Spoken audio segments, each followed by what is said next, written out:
safe, and we've got our stream running. So I hope that we have lots of people engaging from home, stay with their families. But thank you to our community for all of your engagement in this process. And thank you to all the educators who have added some additional late nights and helping make sure that this process can function on behalf of the district. We really appreciate your additional support. It's been a heavy lift, but we are almost through, and we are very excited to be almost at the completion of this process and to welcome all of our candidates. So with that, I'm going to go to the official script here. So our first question for you this afternoon or this evening is, after touring our schools and meeting with a variety of vested community groups, we would love to hear your reflections. What stood out to you as highlights of your visit? What questions or concerns emerged as you engaged with our community? Based on your experience today, do you feel you are a strong fit for the district and the seventh grade community? And if so, please share. Thank you very much. Pleasure to be here. I think what yesterday did for me was really you're going to see my 100-day plan. It really provided that some clarity for me. That my 100-day plan that I have prepared is really close to what it's needed.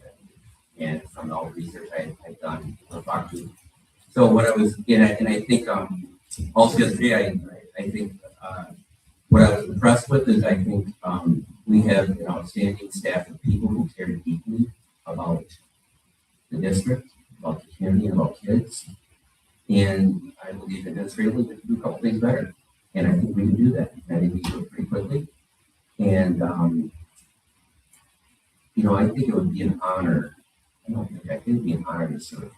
And really, such a district where there's so much challenge in the classrooms and the pleasure of visiting classrooms. I enjoy watching people teach. And I think that's what I enjoy. And today I was able to do that a little bit too. So when I was out, we did stop at a few schools. That was a highlight. Watching people do great work, and that's what I saw. So I think my 100-day plan, which we'll get to a little bit, really the preparation I did, what I saw yesterday, just really said, I think I'm on track with what I think are the next steps for the district should I be selected. And I think the last part of your question for the long one. Can you repeat the last part? I'm sorry. I think it's something. I think it's a good fit. I'm not sure. Okay. It was a long question. I thought you had a copy. Oh, there you go. Oh, questions or concerns that came up, I will highlight those in the 100-day plan. Okay, and I would like to just reserve it until then, so there's better context to it if you do not mind. And do I think I'm a strong fit for the district? I think I am, but I think that is ultimately a decision the board has to make.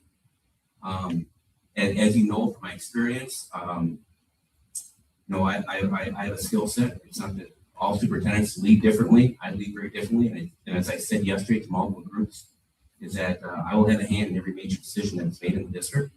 And at the board level, we will talk about it first before we vote on it. And I shouldn't say before you vote. I don't vote on anything. But I think it's just important that we have that kind of dialogue going on and planning and provide opportunity for input from the community as well as from stakeholders. So thank you. Wonderful. Thank you. So yes, just so you do see the format of, you're going to have 15 minutes to present your 100-day entry plan to the board. So we'll let you do that in just a moment. And then after that, each board member will ask you one question. And then we'll give you a chance to ask us any remaining questions that you have. So that's kind of the format. So the next step is just to allow you that 15 minutes to introduce your 100-day plan. Sounds good. Mike, you give me the hand. I got 5 left. Thank you. So I know. Okay, so I give you an outline of my plan, a fairly detailed outline. I do want to make a statement first. This plan is intended for the purposes of this interview and reflects a framework that I would bring to this role. If selected, I would ask the board to consider allowing me to establish an entry team that would include stakeholder representation to help inform the final plan. While the framework would remain consistent, but for the plan to have the greatest impact in Sun Prairie, it should be strengthened by stakeholder input. My first 100 days will be guided on one core belief. Sun Prairie does not need more messaging, it needs more trust, more coherence, and more disciplined communication that helps people feel informed, heard, and respected. The district has real strengths to build on, and I also see that they are asking for the next superintendent to lead differently, more visibly, more transparently, and more collaboratively. So let's take a look at the plan here that I have shared with you. There are 4 phases of the plan. First phase is days 1 through 20. Prepare and enter with humility. I'm going to highlight some of this just so oh, I'm sorry. I got it. No, I wasn't thinking, Amanda. I'm sorry. Okay. So first of all, I think when we prepare to enter with humility, is meet with the board individually and collectively. Meet one-on-one with board members to understand their hopes, concerns, communication preferences, and expectations for the superintendent. I would also begin conversations about governance norms, role clarity, and how we want to work together going forward. As I said in my initial interview, the next superintendent is only as good as the board relationship. The board's only as good as the superintendent. We have to be in line, working together, collaboratively to advance positive outcomes for the district. Begin visible learning across the district. I'd like to start at school, do this immediately, and run a process with each school building called what do we need to start, what do we need to stop, what do we need to continue. And when you run this across 14 buildings, here's where it gets information. Here's a great thing we're going to see. There's going to be some common themes in there that we can build on. Meet with the different employee groups. As I said earlier, we're going to ask what's going well, what feels tender right now. What is one action I can take as the next superintendent to improve trust or support? And then next, we're going to gather some of the most important questions people are asking. And that's how we're going to start to inform the community what people are wondering about homes. And you're going to see later on in here, I talk about a transparency hub.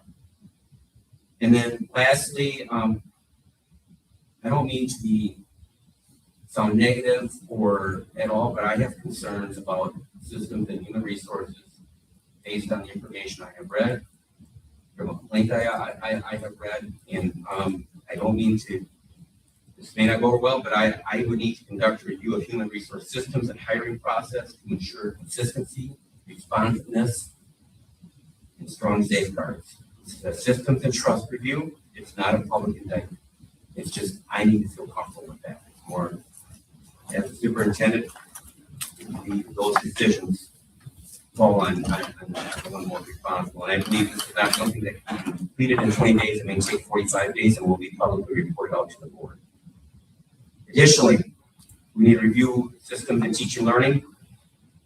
I would assess how the teaching and learning department supports teachers, how its practices are experienced in the classroom, and where stronger alignment may be needed to serve both educators and students. Once again, I don't think that could be completed in 20 days, maybe 45, but it will be publicly reported out.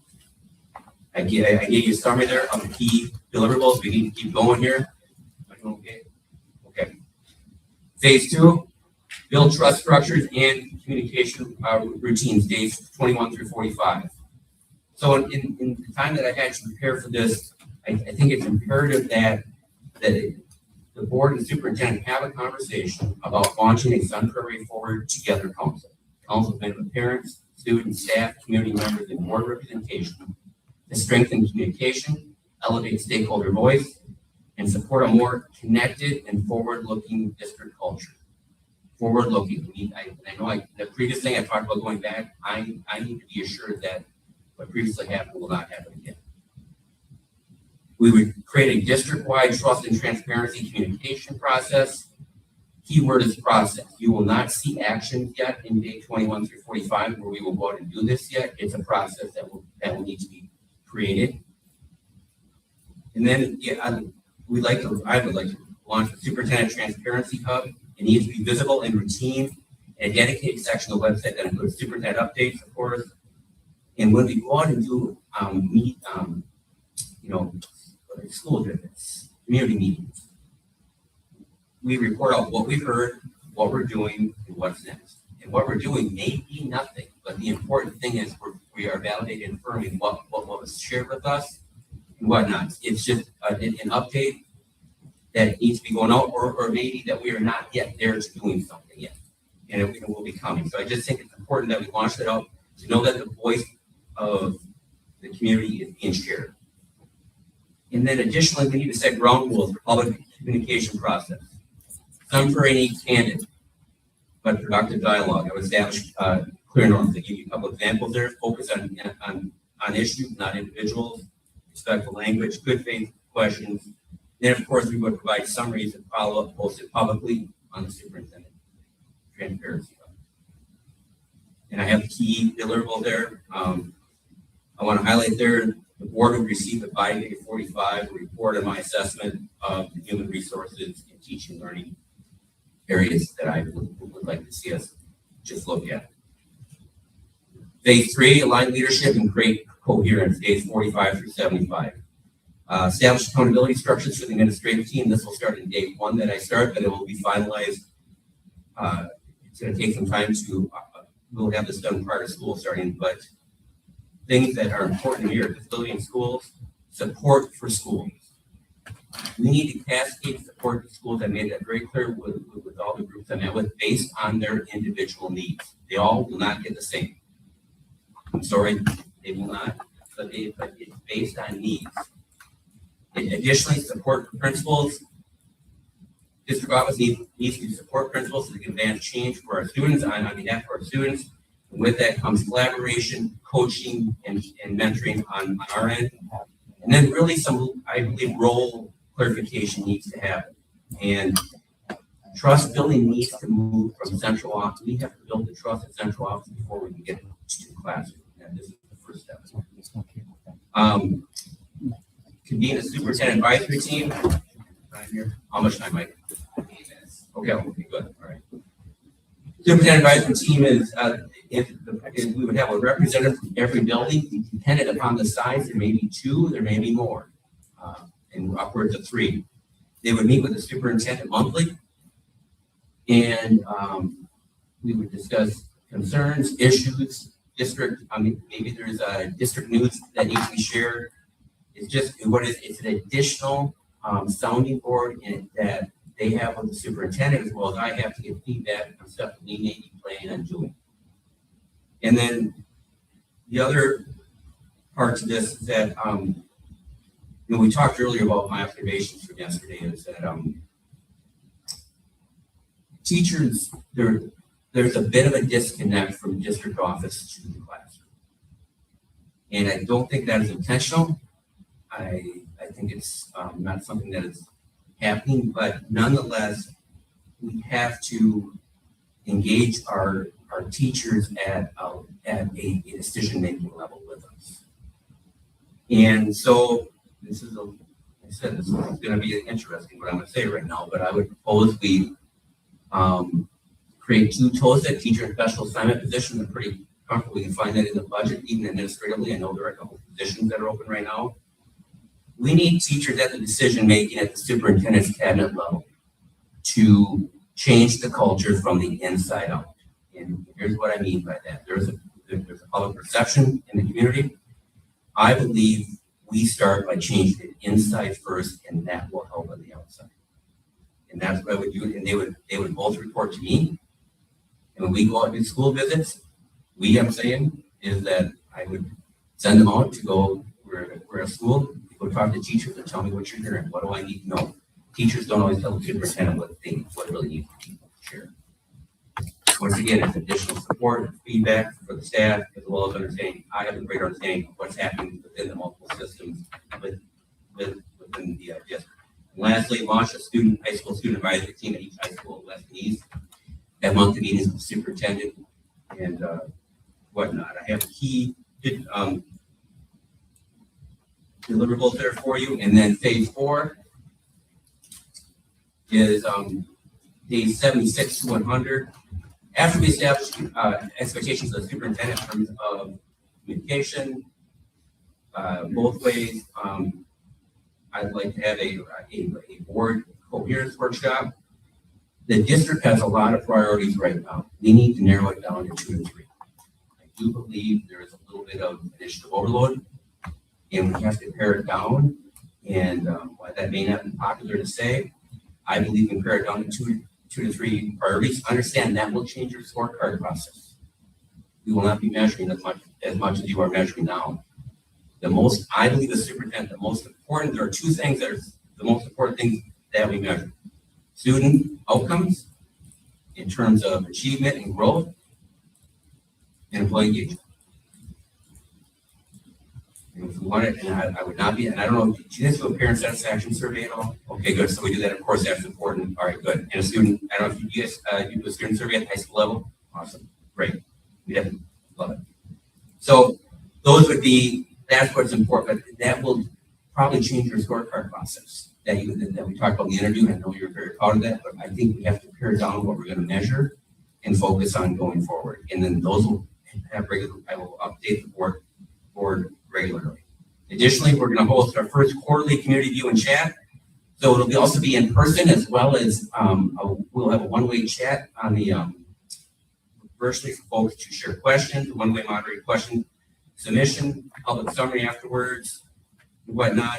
And then from there, we will publish the 100-day, what we heard, what we are doing, what is next, what themes emerged, what concerns are being addressed, what's the longer-term work that we need to engage in collectively as a board and superintendent, and as well as for the district, and what metrics are indicators for the district watch over time. That would be probably a 45-day scorecard, a 45-day plan of improvement. And then, once again, I have key deliverables there, and I want to give you a closing here before we get to the questions. Sun Prairie has real strengths to build on. Strong people, strong opportunities for students, financial stability. I know you have a little bit of decline enrollment, but there's financial stability, growth, and a community that cares deeply about our schools. I also believe the district is asking for something very specific in the next superintendent. It's asking for ability, trust building, transparency, stronger communication, and a leadership approach that helps people move forward together. That aligns with both my experience and where I am in my career. As I said in the first interview, I'm not looking for my next job, my next title. I'm looking for meaningful work in a place where I can have an impact on students, staff, and the community. And it would be an honor to serve as your superintendent.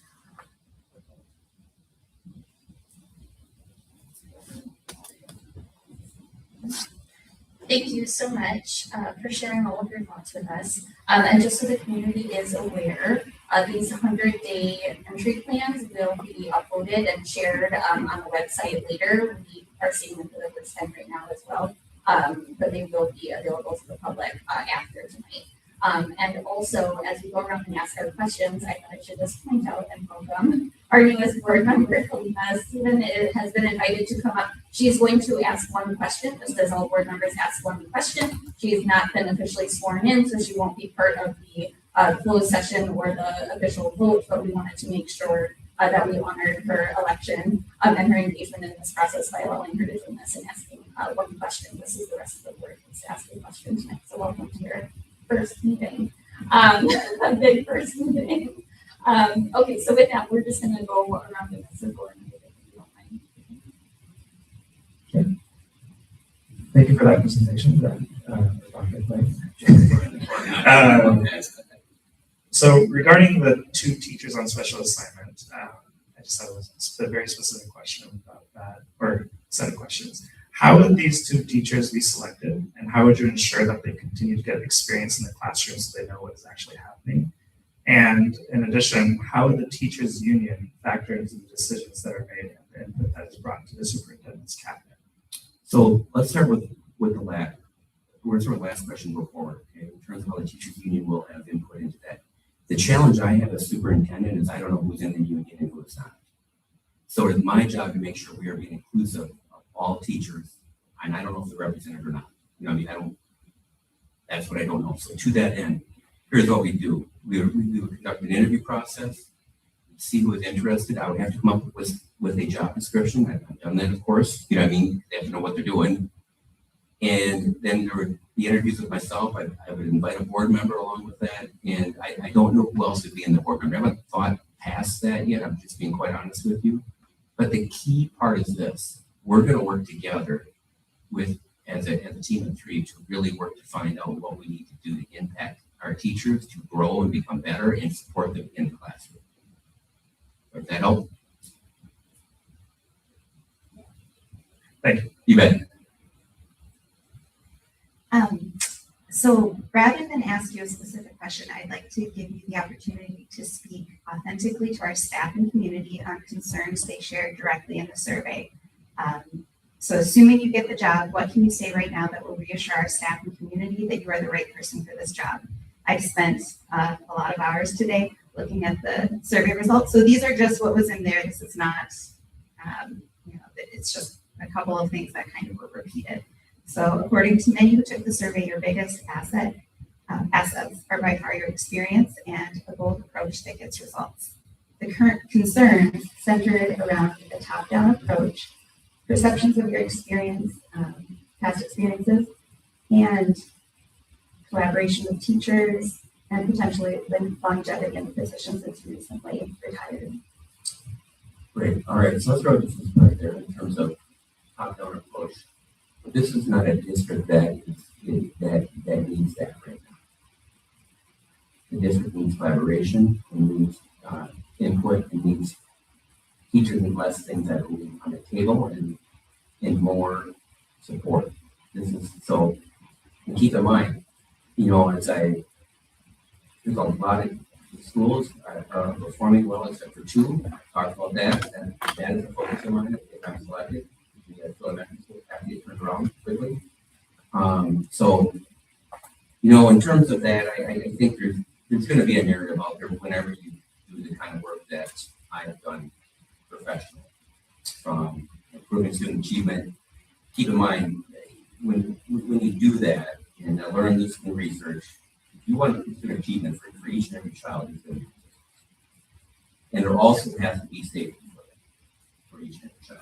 Across all dimensions of identity, there will be resistance. To that end, I think what is important here is that this role is about leadership by influence and not accountability. And I want to highlight that a little bit. Okay, influence is about clarity for staff. It is about making sure they are heard. Accountability doesn't come in until the behavior is misaligned with the expectations of the district. So it's really it's about leadership, about influence. When you leave from the question, I want to make sure I'm not. When you influence is, when you look at leaving some influence right now, it's also about having greater impact. And my resume, I don't even add to it. It's good the way it is. I'm okay with it. And so we're just going to lead in. So I get there is that narrative out there. I can't control it. All I'm going to say is, time will tell if I'm hired. So that'll lead into the final question. From a standpoint, I said this in the group there, that question came up. And in terms of how long, I do not know. I can tell you 2 years. You know what I can tell you 2 years? That's all in the contract is. As a superintendent, we live in 2-year cycles. We do. It's a nature of the game right now. And that's what I signed up for. So in terms of, I'll stay as long as I'm having fun and having impact. And if it's not working at the end of 2 years, you guys can tell me bye-bye. I'm good with that. And I think that's, I can't say I'm going to commit 10 years, 20 years, or whatever. I can't do that because you only live in a 2-year lifetime. So, but where I'm at right now in my career is, is really about influencing others to really have an impact on their kids and on themselves to really change. Okay. Okay. So I actually have a 3-part question. So I'm combining 3 questions. Sorry. You find yourself in a disagreement with a board member, a parent or community member, or a staff member on a specific issue. How would you proceed? Okay. I believe you have to find common ground. You have to find common ground and make sure folks are heard. Okay. And what I have found with most disagreements is that it's usually a result of poorly handled conflict. Right? And now there are non-negotiables that in the superintendent role you just don't bend on those that really standard policy at all. Okay. Where when that you just can't compromise on you have to work within the policy, and that's what actually gets fired. We don't follow.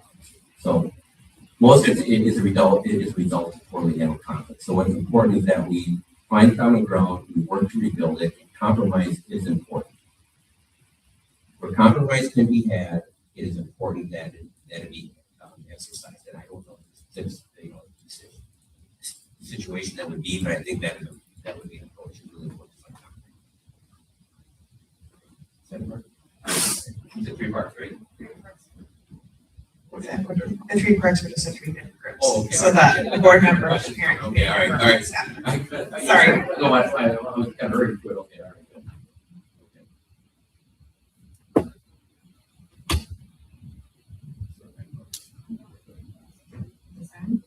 Okay. A couple of mine actually got asked, so I'm going to go to their question. Can you tell us one or 2 accomplishments you're most proud of over your career, and then something that you would like to go back to redo if you have a chance? Well, let's start with the latter part. I think the latter is always, there's always things, when you leave a job, you always wish there's certain things you could do.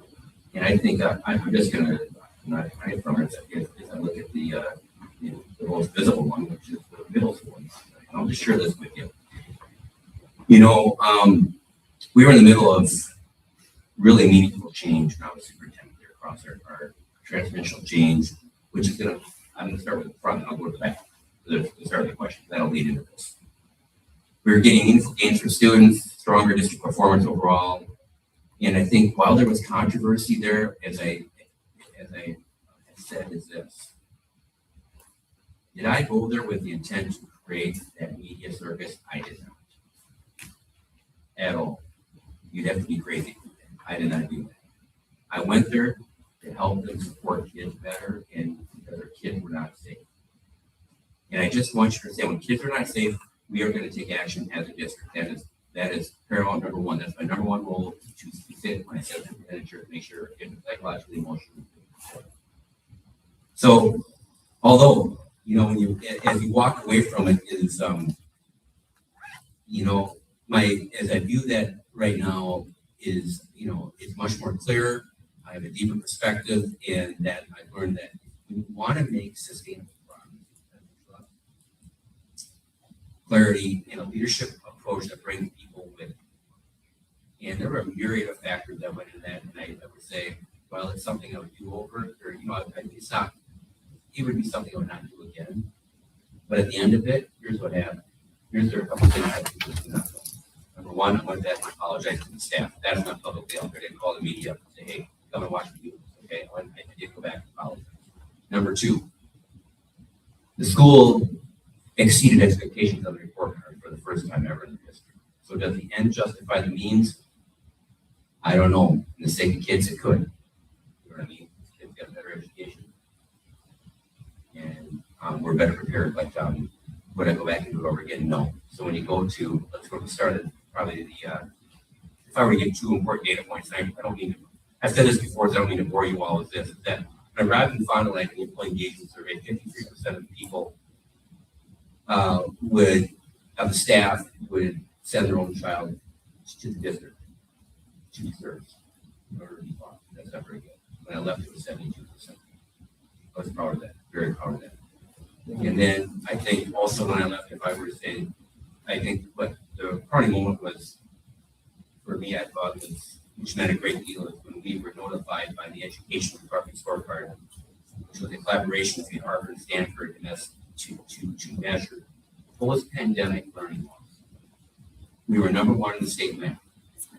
Our kids were outperforming post-pandemic levels in math that they were before the pandemic. We were almost at the top of it. And that meant a lot that we had an independent group out of nowhere just showed up on my email box one day saying, nice job. So we did a lot of good things. We had a team. So. Thank you so much for, I know this is getting towards the end, so I want to ask this question, and I really appreciate your mention. So this question is that you have had many opportunities to present your strengths, qualifications, and interest in this position. What is the specific area of improvement that you can share with this community, and what are your steps to address this gap? So I think the last 8 months has really helped that come to light in the standpoint of leadership. And I think if you were, for me to talk about influence right now from the leadership chair, really what it is. It's not accountability. It's about influence and making sure that we are providing people the best opportunity to grow and become part of our organization. So I think influence is probably more than accountability right now, and I'm okay. So anyway, but I think it's, that it's being patient with the change process is probably the most important thing, and I think is that I've learned that comes with influence, and that work at the pace of what the folks are being impacted by the change. We have to work at their pace. So I think that's been probably the most thing, is really leadership from an influence more than accountability. Yeah.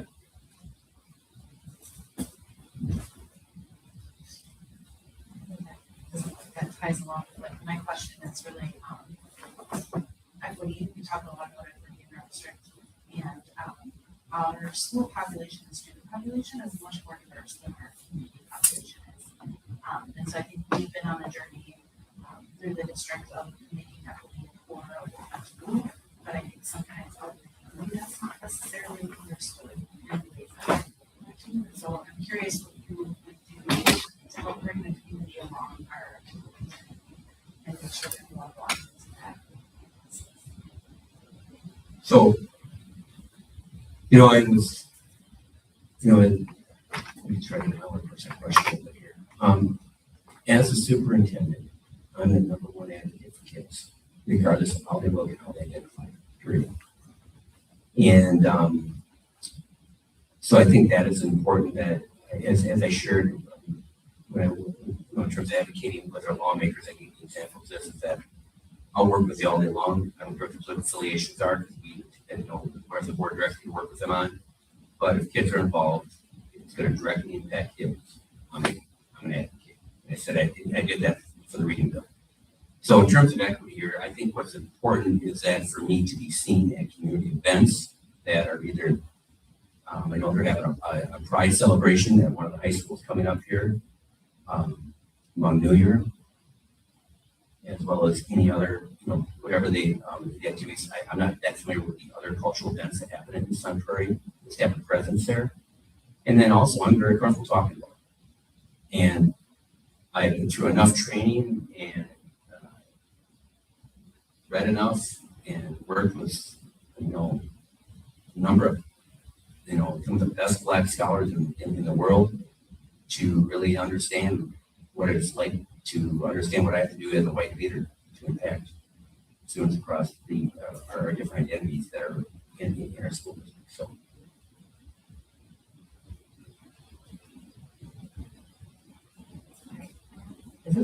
Yeah. Okay. Okay. So my question is maybe multi-part or maybe it's just a lot all at once. But you talked about cascading supports to schools based on need. And I'm curious if you could talk more about the types of supports you're envisioning and how you will decide how to place those supports. And then does this connect at all to what you mentioned about your review of human resources and your review of teaching and learning, or is that separate? I'll do the second one next, okay? Yeah. So cascading support to schools. Here's what I'm just going to share with you what I do. So I don't know this, and I think it would look probably very similar. You look at student data. Okay, that's something we can do right at time. Look at student data, reading and math. What are some of the, and see what school they're from. That's one way to do it. And then also determine, and the support can be this. It can be people, but as I told the principals yesterday, it's not always people. It could be coaching. It could be professional development. It could be a consultant coming in to work with you. We have plenty of administrators here. I think we have a lot of horsepower at the district office where we can make an impact. So it's whatever they need. Now, that's from the principal leadership standpoint. Let's talk about the classroom here a little bit, okay? So I think we have students that come to us with a variety of different challenges and needs, and it's important that we are responsive for them and not have a one-size-fits-all. I'll give you an example. So it was asked me yesterday, is that someone asked me, or was it yesterday? I can't remember, it's all issue actually, about self-contained special ed, okay? And here's what do I like self-contained special ed? I do. Do I think it is good for kids? I do not. Kids need to be a part of the social and academic fabric of the school, no matter what. And when we segregate them, we tell them they do not belong and they are not smart. Now, to that end, here's what's important. Are there different places, services that we can offer that will maybe give the student a place that they can go to maybe prevent the classroom from being disrupted and becoming, evaluated? Yes. I think there are certain things that we can do to have a more continuing services to support students. That came up yesterday. So the support is really unique to the school because one of the ways that, from my chair, I treat the schools as learning labs. I learned that not every school is going to have the same. For example, we may need extra social workers. I don't know what school. Depends on the needs. And there's a variety of data points we can use for that, as well as some, not only just quantitative, but qualitative, just feedback from the principal and the staff. So, it's not a blank check by any stretch of imagination to be mindful of our fiscal responsibilities. But a lot of times the support is coaching of the principal and maybe additional support, if we're working with a student who's struggling, is that we make sure we get some additional services to them. Now, towards the end of that, you asked about the other two. They are not related. In my head, they're not. Could end up, but they're not. Okay. In my head, when I was a parent. So, okay. Does that help? You bet. Well, any last and my questions have all been taken, so I'm going a little bit on the fly here. But I had kind of been thinking, just to preface, that nobody's perfect. We all know that a perfect human being doesn't exist. We're all human. So really what I'm kind of looking for and trying to tease out is someone who has a true growth mindset. Someone who listens empathetically, learns enthusiastically, and adapts based on feedback received from students, educators in the community. So just to open with that, because I plan to open with that each time, so keep it there. But when I ran for the board, personally, my number one priority that I was out there talking to the community about was the physical and emotional safety of our students and educators, and you brought that up a couple of times throughout various conversations. So I wanted to give you an opportunity to have an example of something that you've done in the past to ensure student or staff safety, or plans that you would want to elaborate on for our district. So let's talk about students first. Okay. And students have to be physically, psychologically, emotionally safe, period. And the great thing about it here is that you all are committed to equity with the statement at the board level across all identities, which is very important to me and matched by that. Now with that, there are going to come times where folks say something they should not say to a kid. Okay? That is a microaggression. Maybe wasn't intended. The most important thing that we can do in that, I will make that mistake too, guilty as charged, is that we own it, we repair the harm, and we call the parent and let them know. When we don't do that, it ends up on my desk. Okay? And I think one thing I want to share with the parents out there is that the cultural liaisons and our coordinator of equity had a direct line to me. And I did that intentionally because I did not want them getting bogged down in the bureaucratic part of a school district. That, there's a bureaucracy of who you call for certain things. So that's very important to me. And many times they came right to me. Or they would come to me, we'd get a meeting set up, I meet with them.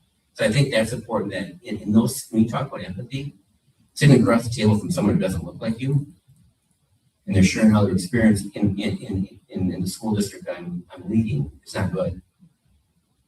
And what are you going to do about it? And no, not you, but that's me. So, and as I shared in one of the things yesterday is that I don't know if I'm effective at it. Okay, I don't get to decide that. But when I was under all this heat in the fall of 24, Black parents came to the board to defend me. That doesn't happen anywhere in the country. Defend the white superintendent. They stood with me. I didn't ask them. I didn't know they were coming.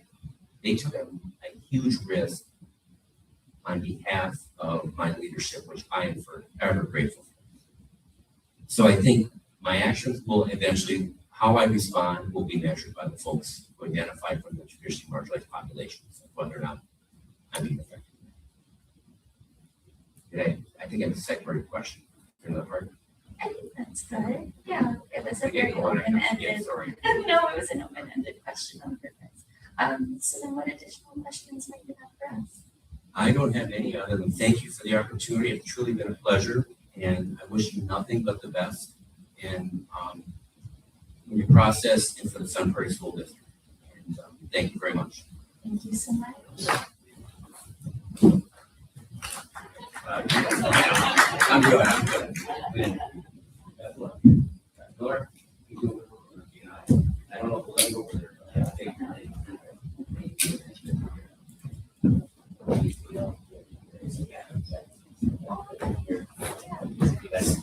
Yeah.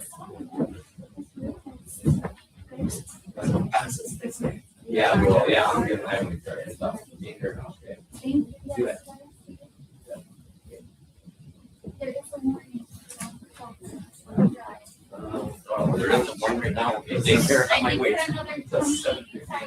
All right, I'll probably wait then. Thank you. You all have a good night. Take care. I'm gonna leave my sheet up here, so everyone has. Yes, that's good. I put mine up electronically, so I Good don't. night. Thank you. Take care. That's what Bill Mark was, I keep the great. Yeah. All right, that's important. Okay. I think there's an issue with the microphone there. I asked Diana because she said someone texted or something. So I'm assuming it was maybe the one that Jeff was speaking at. But I'm not asking. Ask if they could turn one of them off too. Okay, thank you.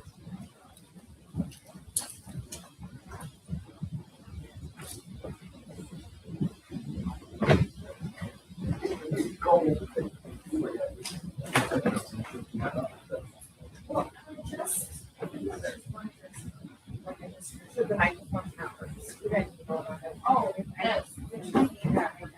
It's such a homework that our microphone isn't picking up the sound. Yeah, because it's just a little sign. See, that is my, I've got maximum. Yeah, that's the, all that.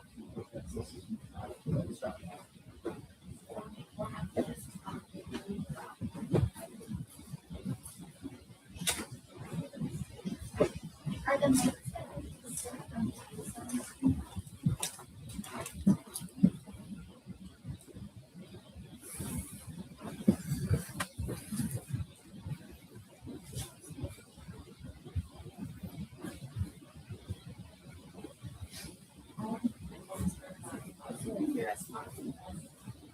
Yeah.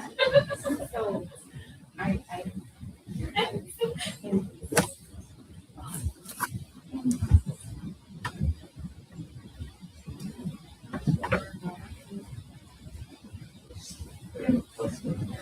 Yeah, so just all the mics are live at all times, so if you have any side conversations.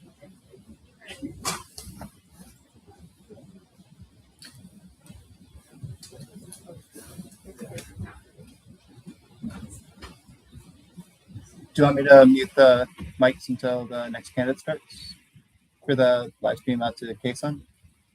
I think it's fine as long as we all. Sure. Yeah, we'll overcome.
Yeah.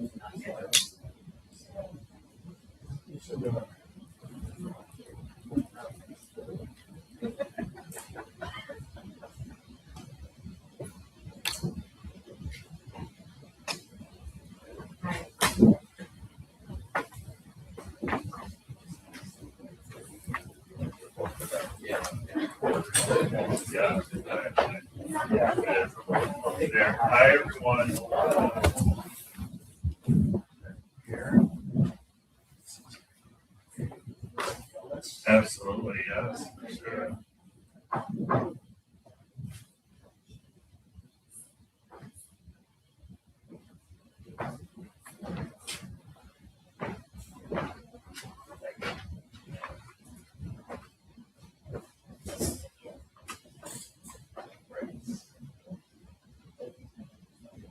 Okay.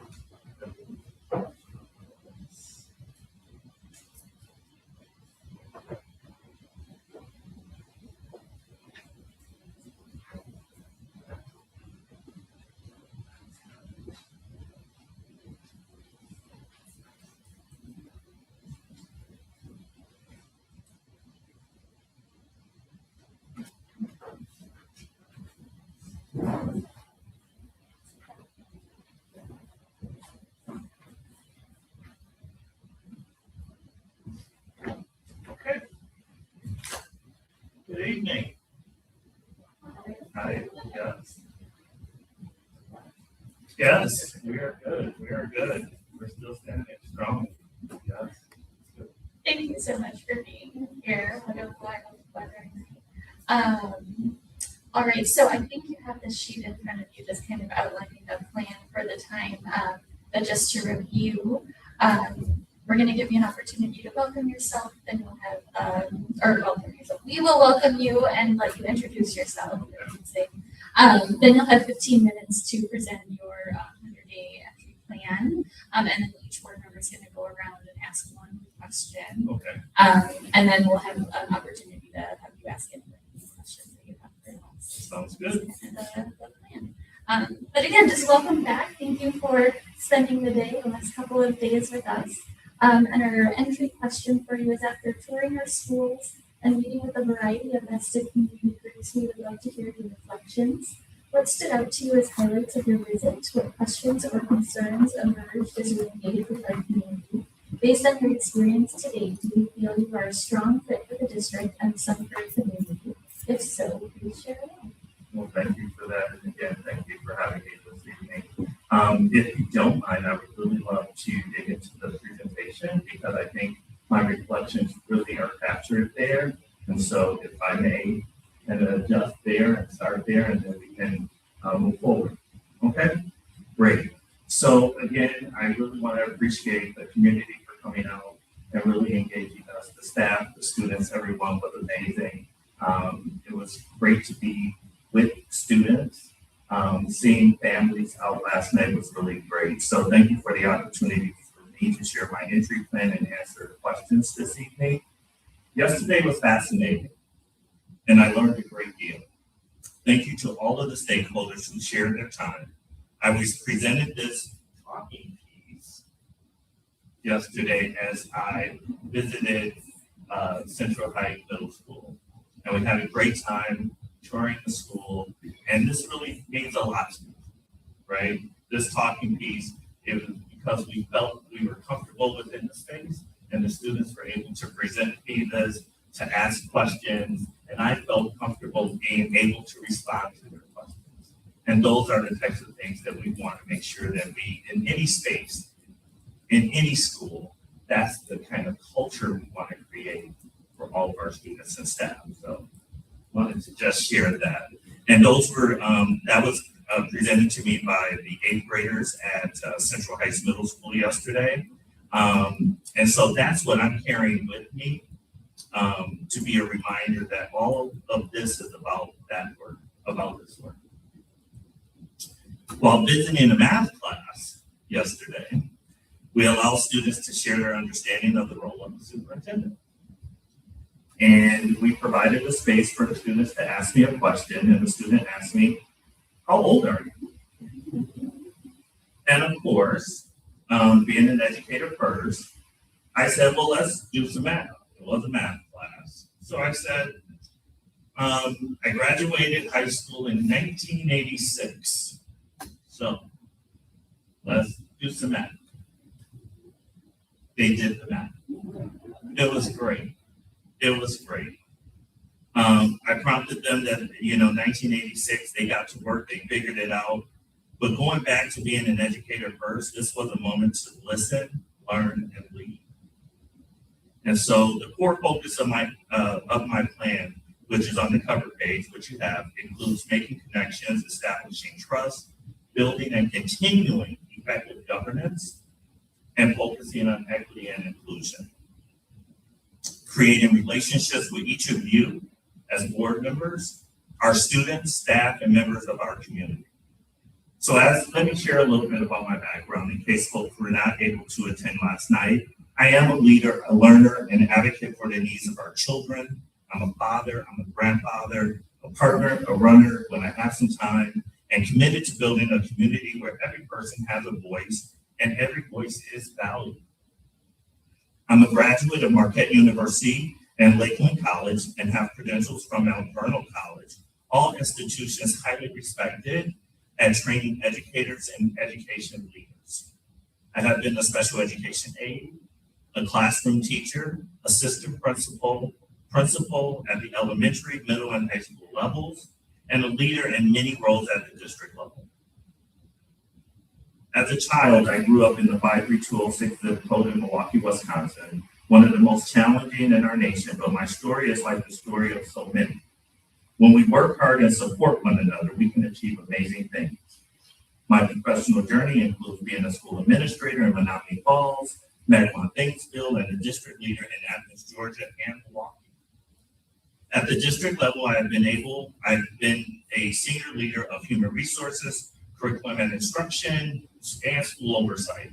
I have managed hundreds of millions of dollars in budgets ranging from compensation to facility improvements and everything in between.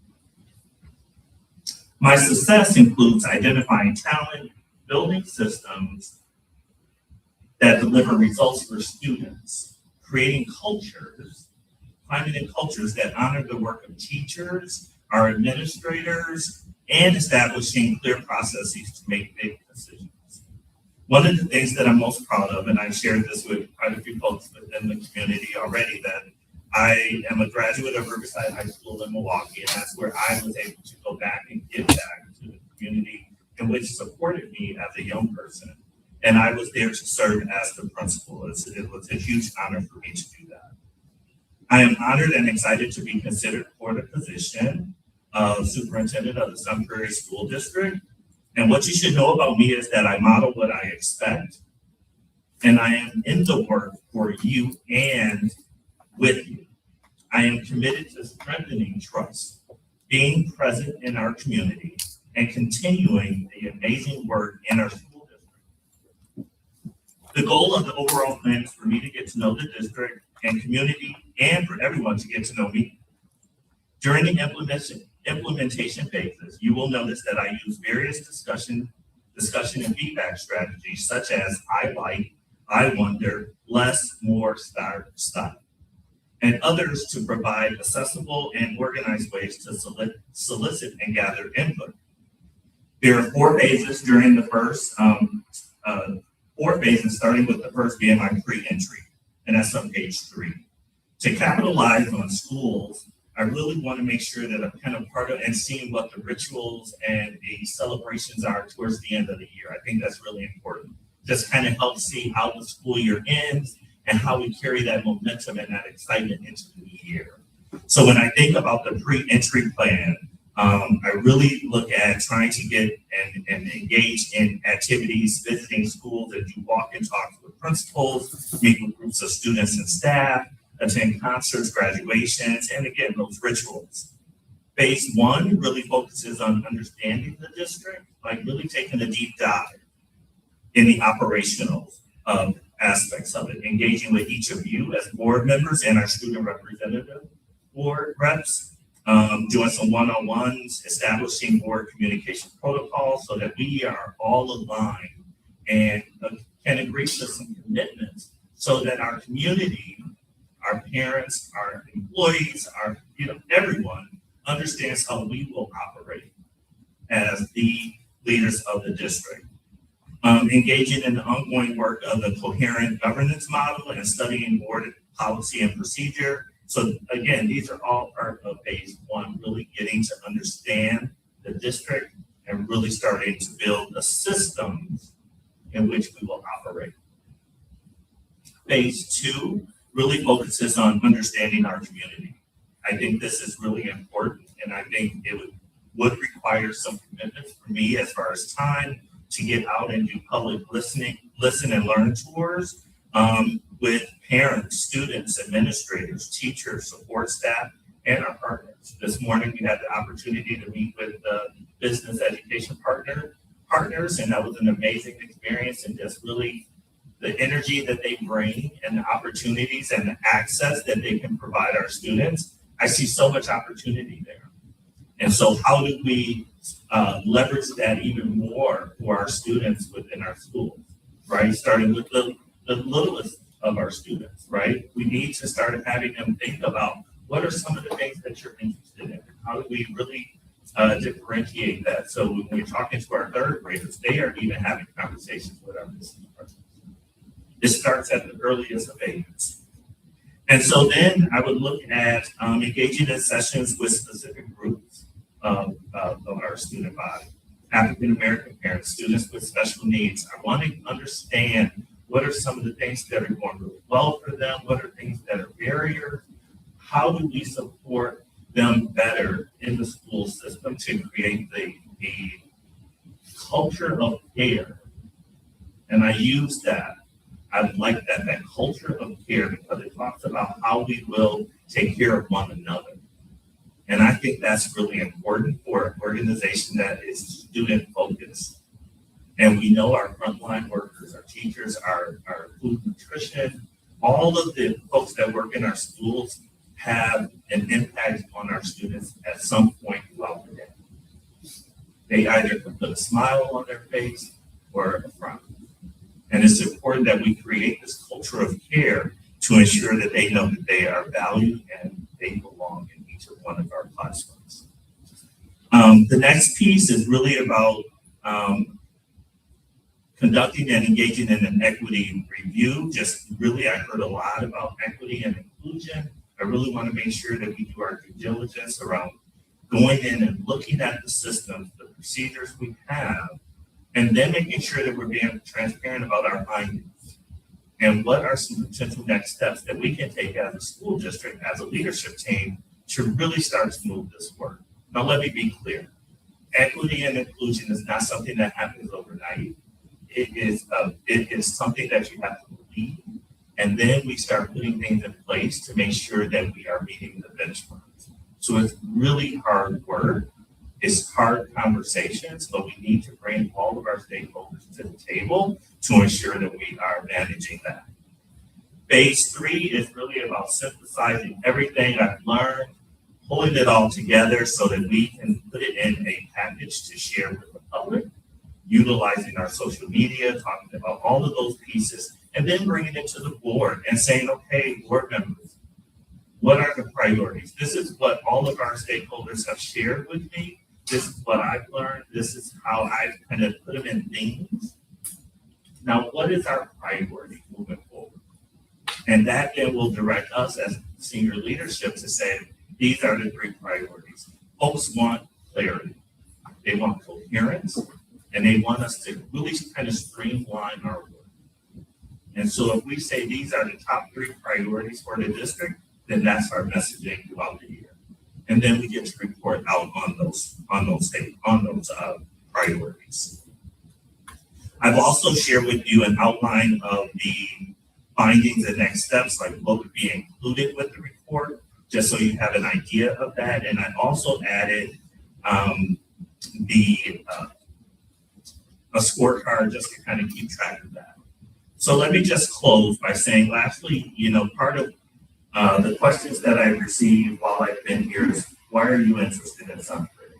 And so let me close. For me, this is about alignment and an opportunity to grow. you all know I'll be receiving my superintendent license in about a month. So I decided to go back to school. I felt it was time. But again, I'm not chasing the superintendency, but I'm seeking opportunities which align with my beliefs and my experiences, and to engage with people who want to do amazing work. I'm an advocate for kids. I want to work in places where we all are on the same page. And I remember during the first interview, if you recall, we talked about the amazing kids we have in our school district, but we also talked about the kids that need some additional supports. And that right there told me that we were on the same page. So I'm also looking for a place where the depth and the breadth of my experiences as an educator and leader can be leveraged and make a difference. I will never say I have seen it all, but I have seen a lot in my experiences, and I can draw on all of those. I'm interested because I value the work, and it's interesting and challenging. I want to grow as a leader. I see opportunities here where I can be engaged for many years. I am interested and want to stay engaged here because of an alignment of my core values as an educator and a leader. So with that, I appreciate the opportunity to be with you tonight, and I welcome any questions that you may have at this time.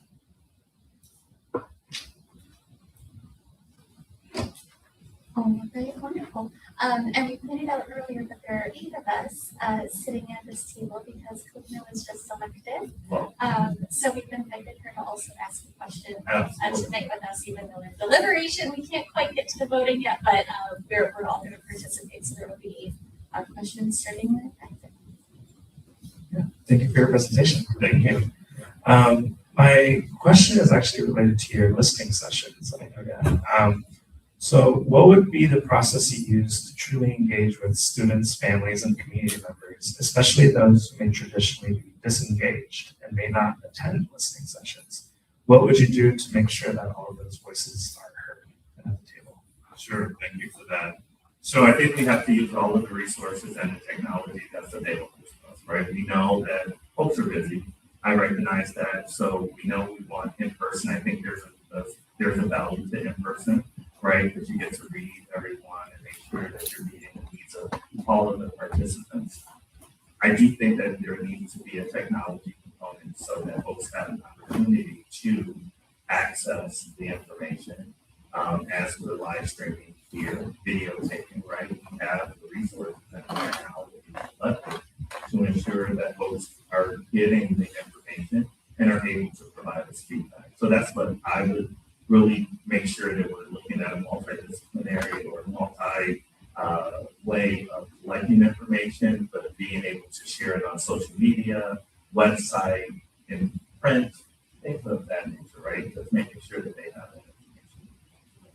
QR codes, or yeah.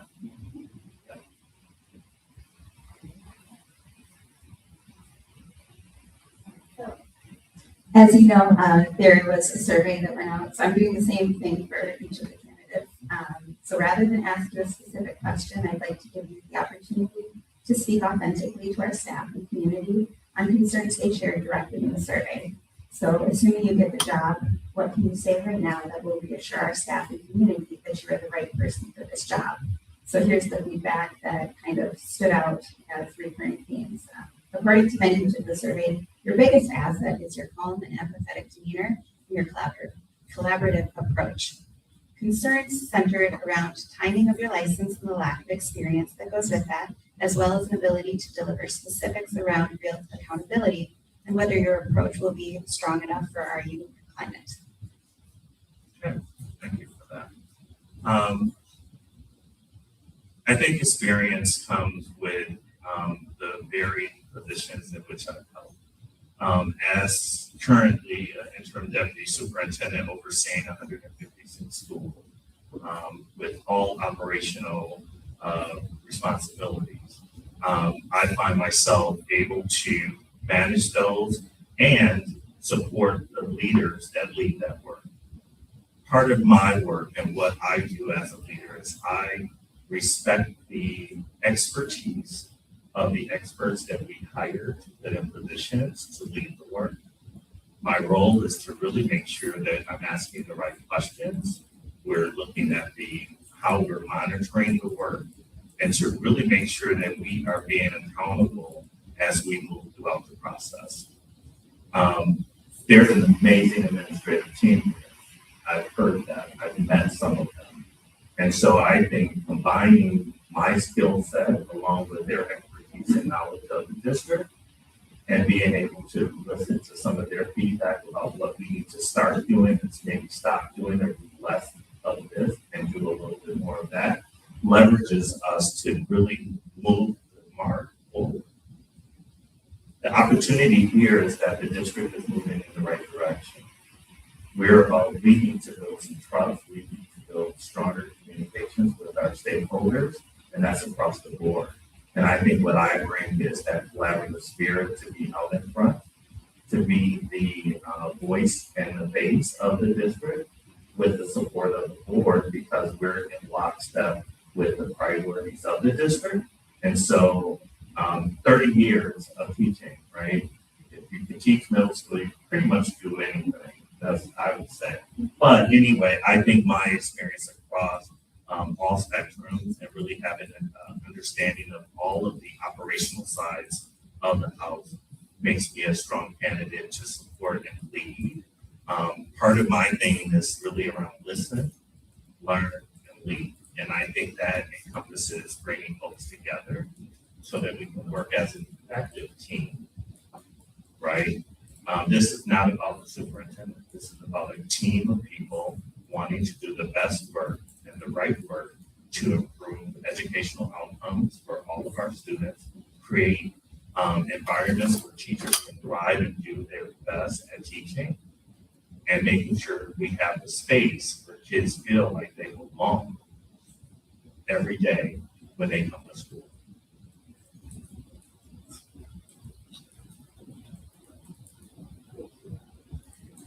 Oh, it's working, perfect.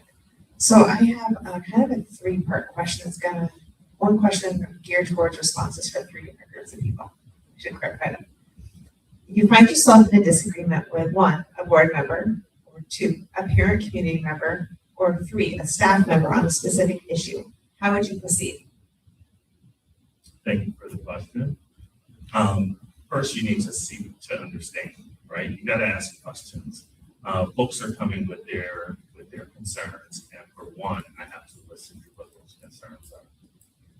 Are these concerns in the classroom? If they're in the classroom, how do we resolve that? And we have to bring all of the stakeholders, right, who are part of that, can be part of the solution to the table.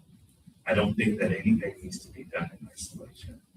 When we think about teaching and learning and working with families, we have to look at the fact that we have to have a wide range of approach on how we address issues. Not one person is responsible for the educational experience on one side or children in a school. We are all responsible. So if we can improve, and I look at feedback and, there are concerns, but that's feedback. Feedback is opportunity to grow. And so if we can improve our practices based on constituent concern that comes to us, that's fine. I think that we can work through any conflict by listening, understanding the priority, right? We have policies and procedures that we must follow. And sometimes it's just really being clear around how do we communicate that, right? Sometimes we do that with not responding. Well, that's not the right one. We want to help people understand why we do what we do. And I think that's really important for all three of those.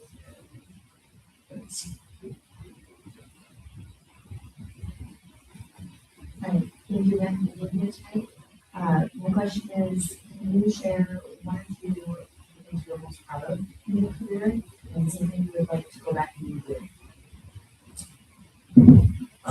So when I think about what I'm most proud of, I think about teaching.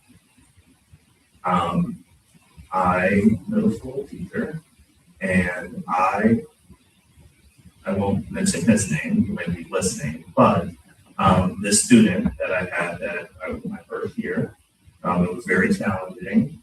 But I had one student that I focused on because I said I was not going to allow him to fail. And so he's 40 years old now, 3 children. We spend Christmas and holidays together because that's what this work is about. I'm most proud of making sure that I can connect with students, support them, so that they can see themselves in the future. When I think about other areas, it's about supporting teachers. I was able to collaborate with the University of Milwaukee, in Milwaukee and Warren College and some other local colleges around the city to create tuition-reduced pathways for paraprofessionals to go back to school to earn their bachelor's degrees to become teachers. I think that's life-changing. You're taking someone who loves, they didn't see themselves in that role. And that's what I believe is important about this work. We need to recognize the talent we have, both working within our system and seeing their potential and figuring out ways to remove the barriers, right? Part of what teaching and learning is about is removing barriers so students can see themselves on the other side because they get stuck and we don't teach them those skills on how to jump over, get around, and go under. And that's part of what we do. One of the things that something I would redo. I don't know if there's anything I would redo. We learn from experiences. I've learned from everything I've done to get me to this space. So with that, I wouldn't undo because I'm walking in my space. Great. Thank you. I think that leads a little bit into my question, which brings us to two-part one. Connected to what Melissa was sharing about some of the feedback from the community, my question is thinking about transitioning from leadership can be difficult in and of themselves. The Sunbury community is experiencing the challenges of spanning classrooms to building and district leadership through the Board of Education itself. Can you name the moment we are in as a community and share with the community how you view this moment as superintendent? Thank you for that. I see this moment as opportunity. I saw the folks that came out last night. They had great questions. They are being very specific about what they want. And I see the opportunity for us to deliver. I see that. I see systems being put in place so that folks can now communicate with us more effectively and we can respond within 24 to 48 hours unless we need to do some further investigation. But we can be transparent about where we are in the process. And it's clear that folks want accountability. And so because we have all of this data, I think this is where sometimes we get lost because we have a lot of data, right? We have this profile, we have the potential new superintendent coming in potentially, right? That is collecting more and more information about what folks want. So either we can use that or just kind of keep moving forward. We have an opportunity to use that information, communicate how we're using it to help us move forward and show the results that they're asking us for. So I see this moment as opportunity.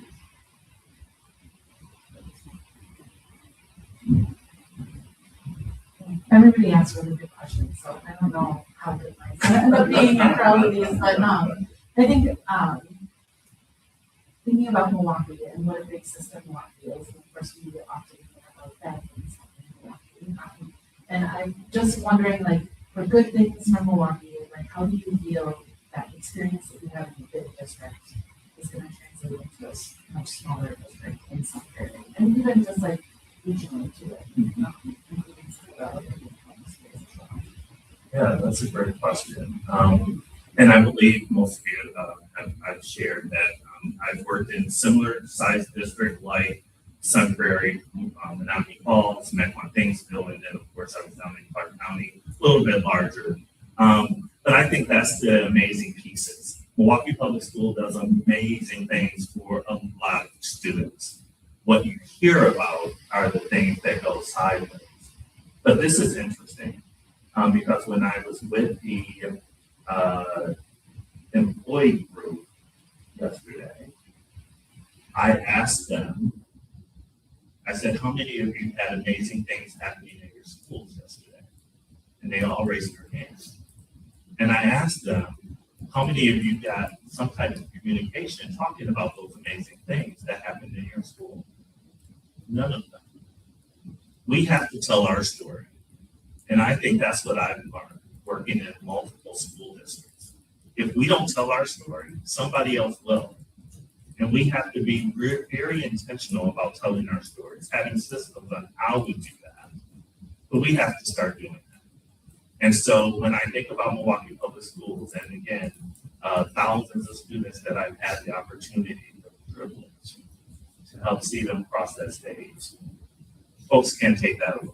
You can keep throwing the trash at them, you know, but the work is the work, and students are students. Students show up. And I want to create a system that tells the story. So when we have a pickup, we can say, it's public school, it's schools, right? We were all kids, right? And so kids do kid things. But I think we have to do a better job of telling our story. And I think between the opportunities I've had in other districts, that's what I've really learned, to really kind of pull smaller communities together, because that's what they want. They want to hear about what's happening. They want to be a part of it. Clearly, they want to be a part of what's happening. And so I think we have an opportunity to create those types of processes and protocols.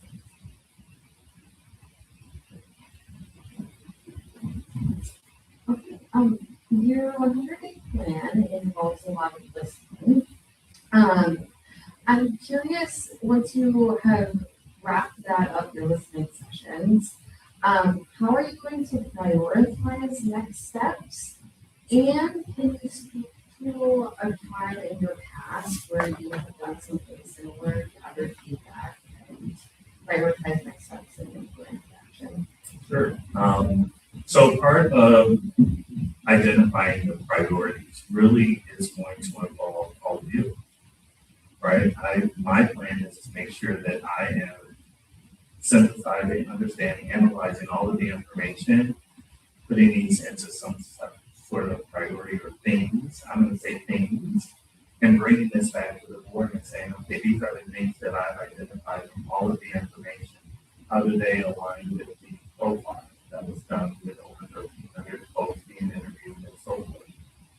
And then as leadership, I'm going to be looking for all of you to kind of guide me and say, we need to identify these areas as our priorities. And once that's done, then that's when I go back to my team and we start looking at how we're going to strategize around it. And then we build that communication, right? Because what I did hear from staff and the community is that they want that coherence, they want that clarity about what do we expect. And as school districts, we like to do a lot of things all at once. That hurts us at times. I want to make sure we have a very narrow focus that aligns to the outcomes that are in our strategic plan. Because we're doing a lot of things that are not quite aligned to the strategic plan. And that's our scorecard. If that's what the community is saying we're judging you on, then we can make sure that we're putting that and pushing that information out to them with the results in the private sector. A time in my career that I've used the listen and learn. So I learned that strategy from the incoming superintendent in Milwaukee, and I saw the value that it brought because the turnout wasn't made. And it really helped drive conversation with the board. And so again, I'm learning, I'm in a space where I can learn. And I'm looking at best practices because it's hard. When you're in a larger system, it's a little bit harder to engage. Well, this brought up a lot of folks to engage. And I thought that was really special. And I think folks here in Sun Prairie want to be front and center to kind of tell their story, talk about their experience. Because I'm coming from a genuine state. We want what's best for their child just as well as they do. And so I think when we give that time and we listen and we're putting that information back out in front of them, right? I want them to see their thoughts, their feedback on some type of canvas so that they know that we heard them. And now our action plan actually aligns to that. They can see themselves, right? But then we also know we can't do it all at once. So here's the priority for years 1 and 2. Here's 3 and 4. So that's really how I'm learning a lot of great strategies to use. But of course, as a high school principal as well, you go out to the community, listen and learn. I probably wasn't as polished as I am now.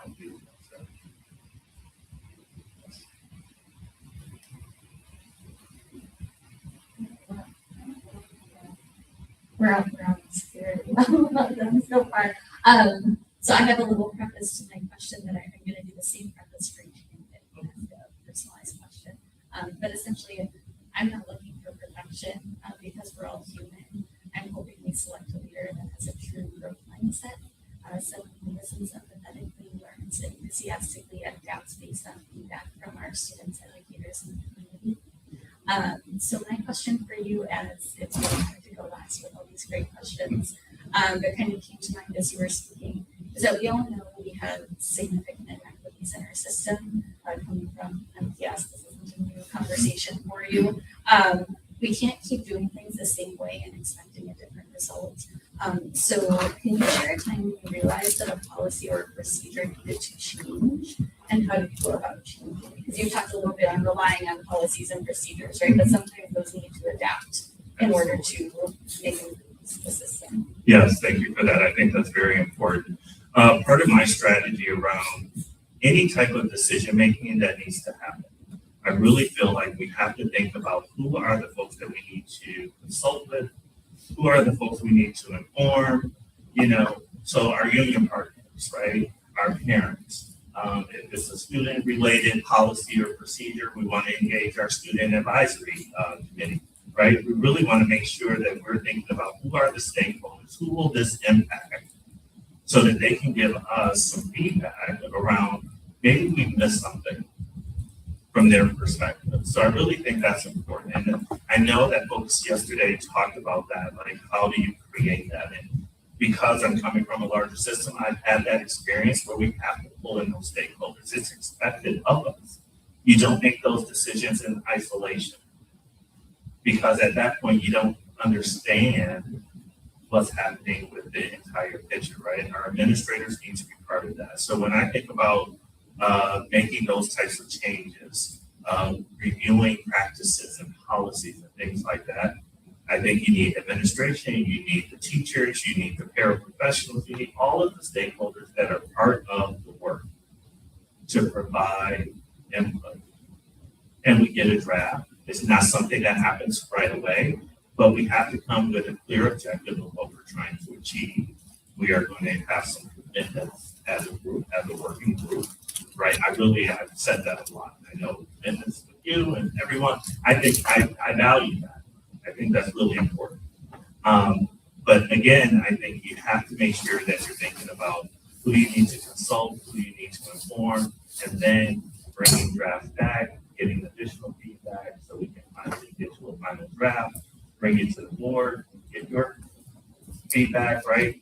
We want to bring you a product that we believe we dotted I's, crossed T's, and now we're saying we're ready for your review and to answer any questions you may have from your perspective of covering the district. So that's how I kind of do Wonderful, thank you. And then we're at the point where you get to ask us any additional questions you can ask. Yeah. So let's see. First, again, thank you for the opportunity. It's been an amazing 2 days here in Sun Prairie. Michelle drove me around today to see all of the schools. It was amazing, learning a lot from her, just engaging. You have an amazing staff that cares about kids here. Yeah, it was just an amazing experience. So thank you for that. My question is, you've been pretty transparent on timeline and things of that nature. I think,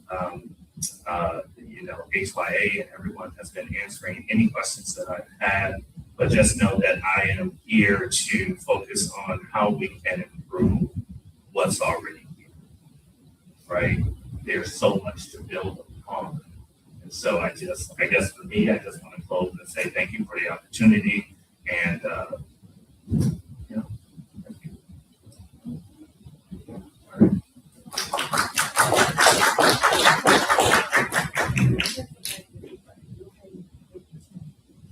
Yeah, I am actually not going to head back until tomorrow morning. Yeah. All right, great. Yeah, I was up at 4:45 this morning. We had multiple schools that were without power, so I had to close the school today because they had no power. So it's been a busy day already. So That's meant to be 12:31. yeah, exactly. Thank you all so much.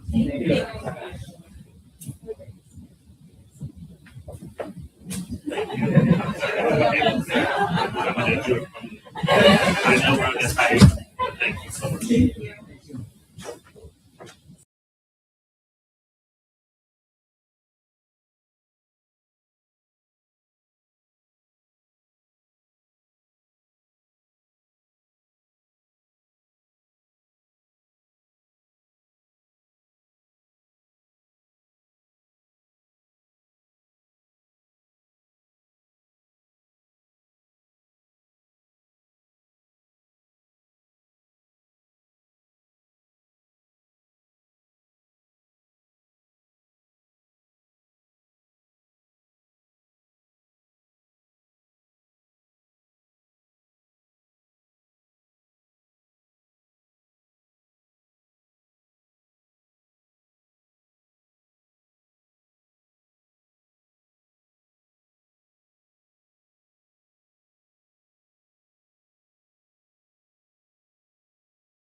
Thank you so much.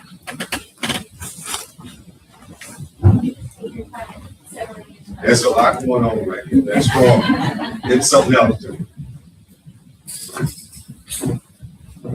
You see some fairy here, black there, right behind you. It's like that's a lot. Yes, yes. Absolutely. Thank you again, first of all. Thank you. Thank you. Some of you brought things in again. Thank you. Appreciate it. Right. Right.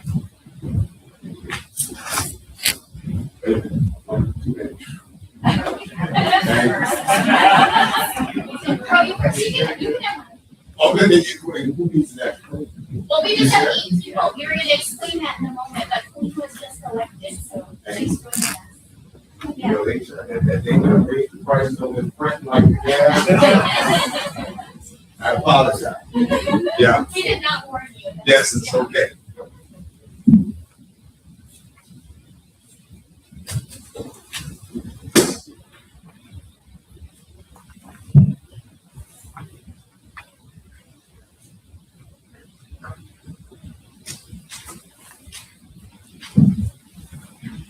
Oh, I'm ready. Okay.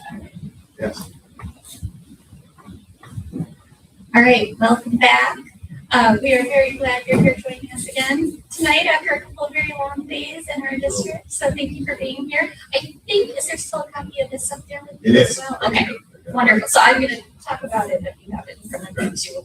So essentially the format of this is we're going to give you a moment to introduce yourself, and then you'll have 15 minutes to present your 100-day entry plan. And then each of us, and like you were just alluding to, there's going to be 8 of us. Instead of just 7, because we're right in between board elections and official oath of office, right? So we're in between space, so Kim is going to be asking the question as well tonight. So we'll each go around and ask 1 question each, and then we'll give you an opportunity to ask any additional questions that may come in. All right, so with number 1. Welcome back, and thank you for spending the day with us. After touring our schools and meeting with a variety of vested community groups, we would love to hear your reflections. What stood out to you as highlights of your visit? What questions or concerns emerged as you engaged with our community? Based on your experience today, do you feel like we're a strong fit for the district and the Sunbury community? If so, please share more. Right, it's a good question. So definitely the time of this really long. I got to see some baby chicks actually there. Hydroponics lab, I couldn't believe. We had the marsh. I haven't had all the marsh. So I was out there in the marsh having a good shoes and getting the marsh. We had to explore the practice of rocks. That was the name. See these rocks outside. We still explore the practice. That was pretty cool. You know, everything about the atmosphere was what I wanted to see as a future superintendent. The staff was innovative. We were not just sitting there getting at the table with our scholars. And one of the things you might not know is that our scholars are great leaders. I could not wait to walk around with them. They could not stop telling me about the great things they were doing. They were excited. They were the marketing campaign that I wanted to hear from our district. Those scholars were very innovative. They talked about how they go out and do various things and what they want to see done in their community. One scholar said, Dr. we take it serious. And one of the other things that I saw, I got to be authentic. You guys know I'm going to tell you the truth. Being who I am, an African American male, walking in the building, it kind of woke a lot of kids up that wanted to see something different. And that difference was I could have been LeBron James, Barack Obama, but I'm a little short. So they probably thought I was Kevin Hart. But to see the young guys run up to me and just want to talk, how does he have that suit? I love that. And I know the inspiration of those scholars is what they felt, seeing that person excited just like them. I have to match their energy. And that is why I'm the best candidate for this situation. This is not just a job. This is an opportunity. This is a lifetime. This is what I've done everywhere I've been. And it's fun. So what people are seeing as maybe a challenge, I just see it as opportunities. We have award-winning principals. We have award-winning staff. We have some of the best facilities I've ever seen in my life. That high school over there, I was truly amazed. I was, running back and forth. I got lost late. I'm just amazed at our facility. We are a champion, actually. And what we got to remind ourselves is that, as the superintendent moving forward, we want someone with all the toolkits for the various situations. No, this is not Chicago. This is not Milwaukee. This is not South Bend, Milwaukee. That is my issue. But along the way, I picked up a lot of tools for various toolkits. For example, if our district, we have a first aid kit. Everybody here, you got a first aid kit, right? That's going to be good for fixing some scratches. They're on the playground, they hit the knee, right? But if the bike is torn up, you need a different toolkit, right? So along the way, along the path, working in a place like Chicago, working in a place like South Bend, working in Rockford, Milwaukee, I picked up tools. And those tools allow me to excel. Not just to come into an environment, not just to sit there, but to take what we do great, champion that, market that. And one of the things you're going to see is scholars are going to feel like rock stars. You have heard terminology change already. Students no longer exist. I'm going to be there 2 days. We are making the transition from students to scholars fairly quickly. And that is the innovation it takes to be a district. You have to come with a mantra that you live every day, that you carry out, and that you walk with it. Finally, as a candidate here, I came up and took that extra initiative. I sat before everybody came. I sat in the boardroom when you all announced the type of superintendent that you were looking for. And I came back because I knew, yes, the things that they said are my strengths. And I continue to show up. And lastly, my son already emailed the football coach accidentally. He was not supposed to do that. He told the coach what position he played. He sent his highlight tape, and he's already trying to get a position on that football team. So that is who I am. In its purity, I make sure we excel at what we do great. I am a data-driven leader. I'm an instructional leader. I know innovation. And finally, I fell in love at the alternative school. I met the brother with the cool colors, the red and yellow. That was really cool. I told him I got to get a couple shirts. But I was already just accidentally going into formation about, hey, these are some things. And he was excited to hear, oh, you understand this.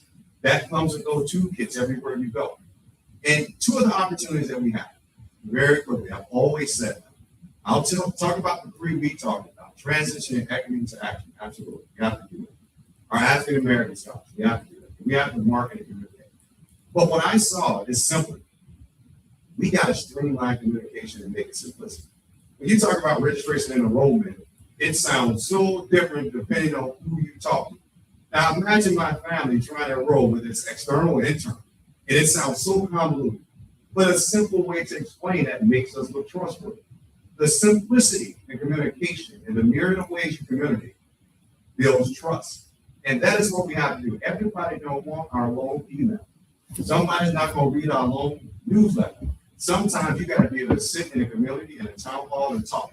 Sometimes you got to send out a video. Sometimes you got to shake a hand. Sometimes you got to sit down with people. Sometimes you got to be available. But that simplicity in a myriad of ways of communication builds trust. That is an opportunity for us to build that trust. And secondly, our marketing and campaign aspiration. I mentioned our award-winning principals, teachers, staff, chambers of commerce, partnerships. We don't have time for the things that we do not so great every once in a while, when we have so many things that we're doing great every single day in our district, in our classroom, and in our aspirations. We're going to tell that story every day in our district. So much of what you do is what you say about you doing and how you communicate. And those are two of our stronger suits that we're going to have moving forward in somewhere. We're not going to be the number one destination in this region. I believe working in so many different places, we should be the number one exemplar for great education anywhere. And I'm excited to carry that mantra on here at Super.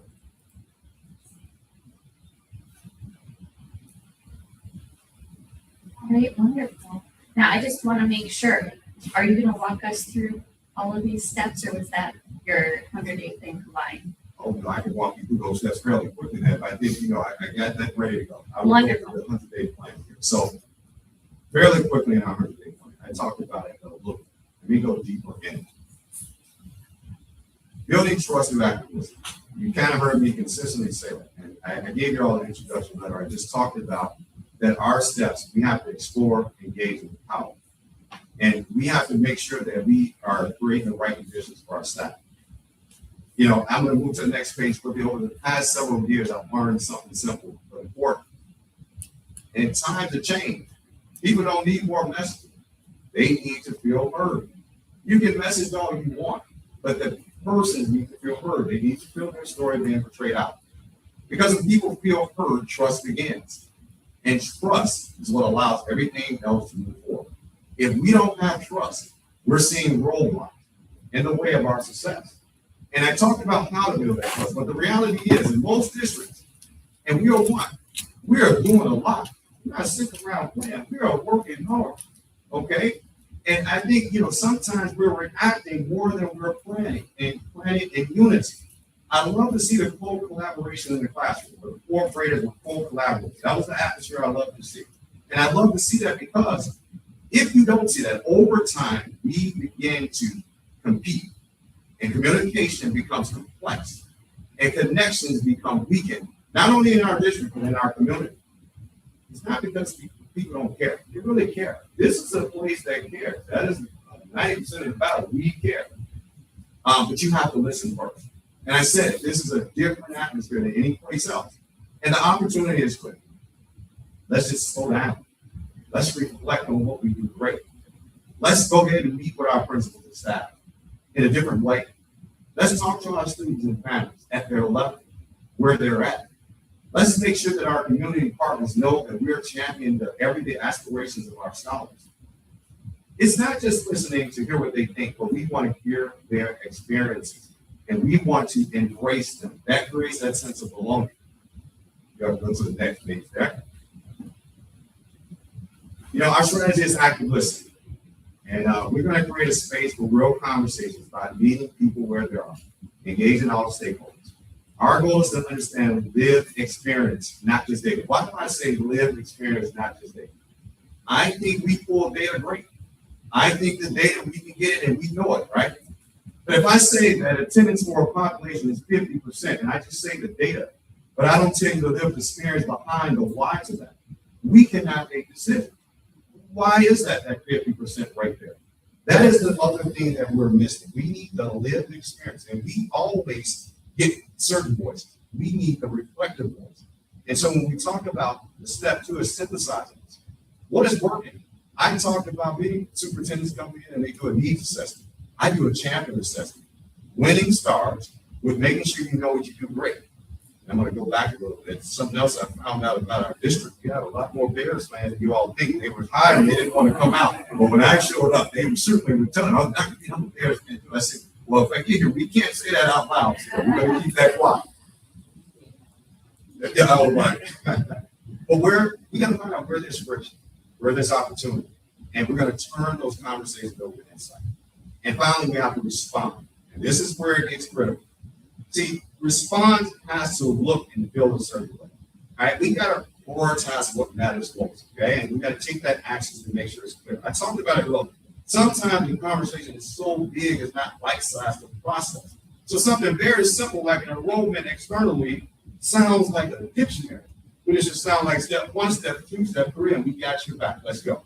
We have to simplify things.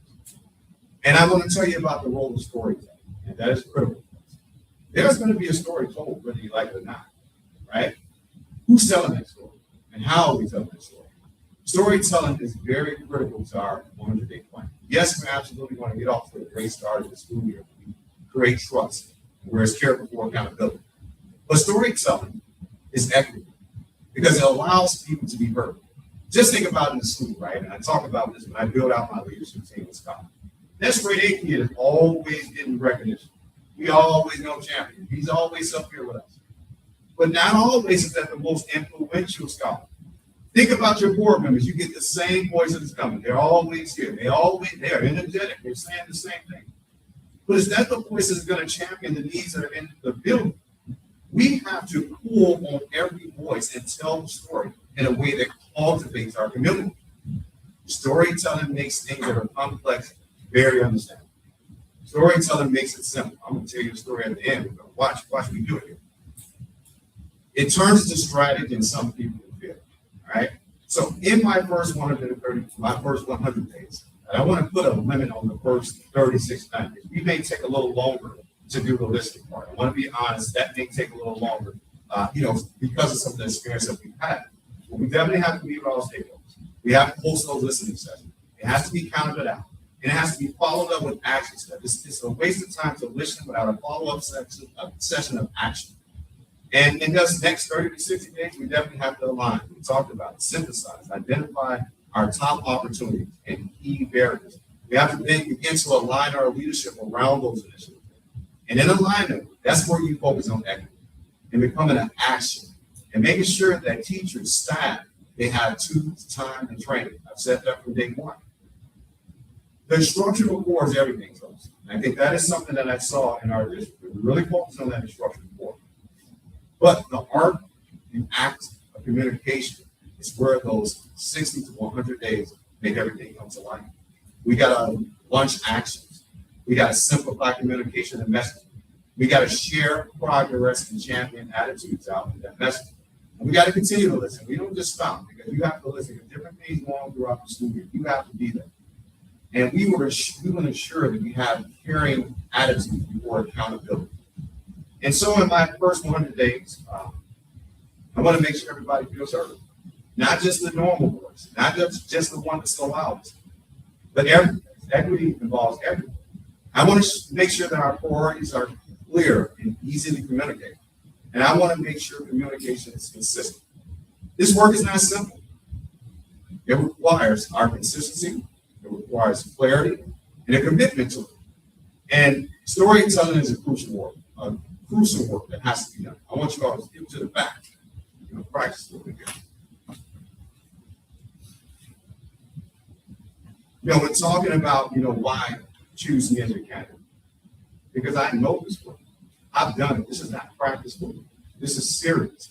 I don't take the lives of our scholars as a joke or a game. Trust allows these efforts to work collaboratively. One thing that we have to quickly do is build trust. Equity in our actions will show in the way you see data measured down the road. But building trust on the front end is everything. And I'm going to show you how that works. And I know you're a little thrown off. The picture says I'm lost, right? I know you guys are thinking, why did you bring the story of Love Life to our board meeting? So that is a picture. Anybody familiar with that movie? I got kids, so you guys got to just feel me where I'm at. One thing is very, really important to me, my kids got the kids. So every time I see a scholar, I see my own child. But in the Bug's Life, all right, you got Flick and you got Hopper, right? Flick is an ant. The ant had a lot of ants. And so this is something that reminded me of something that took place while I was in the movie, right? So the ants, at the beginning of the movie, in your picture, they were all in formality, right? Ants march in formality. They have a rhythm, they stay in line, they're coordinated. And they're carrying things that are a lot heavier, right? And so just think, our ants, our staff, are not ants, but just imagine for a moment, our teachers, our staff, they're not just teachers, they're counselors at times. They're mom, they're dad, they're co-workers at times. They are everything to our scholars at times, right? And so when you're caring as an ant, and if you're caring as a staff, sometimes things, you forget who you are. So in this movie, the scene you have, the ants are in formation, they're marching in line. And a leaf falls down, it falls right in front of the formation. Now, me and you are thinking clear, right? We're just gonna walk around, but they panic and they stop, and they all hit each other. And they said, oh no. But here's where leadership came into play. Flick, friend, was the one that did this. He comes down off the hill, and he makes two statements. He says, don't panic. We are professionals. That sticks, that is everything to me. Do not panic. We are professionals. Then the next thing he tells them, because you're working hard, what do you do sometimes? You put your head down. He said, we are professionals. He reminded them of the things that they went through, that they were able to get out of the situation. And so he said, look up and look at me. And he guides them around the leaf. And they go right back in formation. Sometimes in that movie, it told me so many different things about leadership. You got to stand up to the bully or the structures. Sometimes you got a partner. Sometimes you got a guide. You have to be able to be different type of leadership roles for your staff. And that movie is so special to me because they went right back in formality, but they had to be reminded to look at me. How can my principals look at me if I'm not there? With tutoring and experience. I will live in the building with our principal. My aspiration is to partner and not to have them feel like middle management. My teachers at some times and my staff need to see something they can look at that they can identify with tools for the moment. And that's why I will be a great candidate. And that's why I'm here today. And I thank you all for listening to my story. Thank my kids for that. All right, fantastic. So then we are going to go around in a loop here, and each of us pose one question. So starting with Isaac. Thank you, by the way. Thank you for your presentation. Oh, thank I need you. to start with that. Yes, thank you. So my question kind of goes back to your active listening and those listening sessions that you're talking about. How do you plan to engage in active listening with students, families, and community members, especially those who may traditionally be disengaged and may not attend these listening sessions? What would you do to make sure that those voices are heard? Yeah. You create a calendar in engagement, and it has to be intentional. It has to be something that's practiced and formatted, something you do as a norm. You have to create a myriad of ways to communicate. I told you, the way we communicate may not even be at the grade level of everybody's communication, so I have to look at that. So some things you have to look at and analyze. But in its simplest form, I will give you an example of why I talked to you all about this.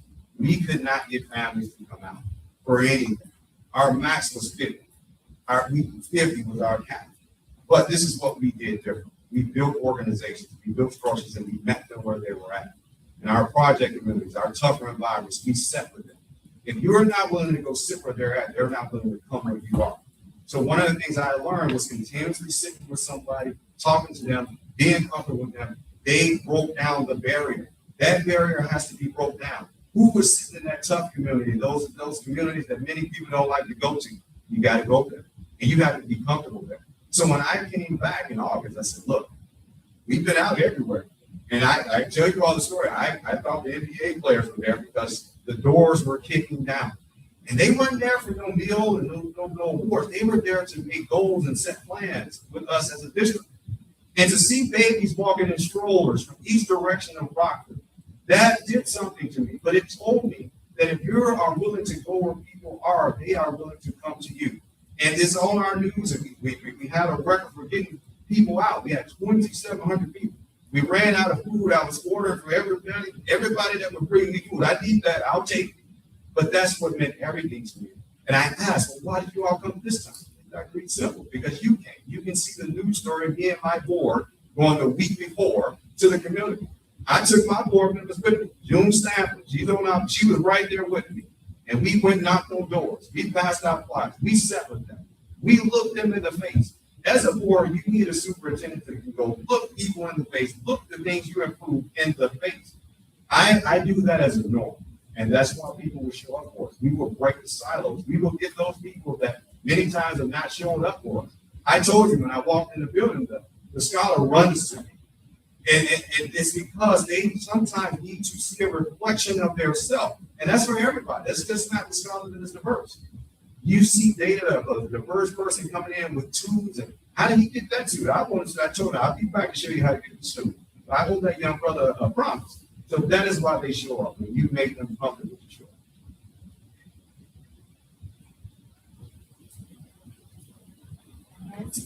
As you know, the community filled out some surveys after yesterday, and so we got a lot of feedback on the candidates' assets and concerns. Yep. So rather than ask you a specific question, I'd like to give you the opportunity to speak authentically to our staff and community on concerns they shared directly in the survey. Okay. So assuming you get the job, what can you say right now that will reassure our staff and community that you are the right person for this job? For you, the feedback was, according to many who took the survey, your biggest asset is your positive energy and commitment to school culture and community engagement. Concerns centered around your ability to be vulnerable, the perception that you bounce around with brief tenures, and if concerns teachers or the community bring forward will be silenced or ignored in order to keep a positive image. Yeah, good question. Right? Yeah, it's alley-oop right there. So absolutely. In my work, to do my work, being vulnerable is all I can do. We built out an organization of teachers and staff that was called Brothers and Sisters for Change. They look like you. They look like me. These are people that work with me around the clock many times for free. They get training every night, Thursday night from 5 to 7. Right now, I'm here. They're in a basketball tournament in Rockford right now, playing a game. These are my teachers and my staff. I take them personally. My ability to bounce around is not the case. I've been in Rockford for 5 years. I bounced in Sunford. I knew where I was going. I knew my destination at a certain point, and I began to make sure I had every tool to be ready for this situation.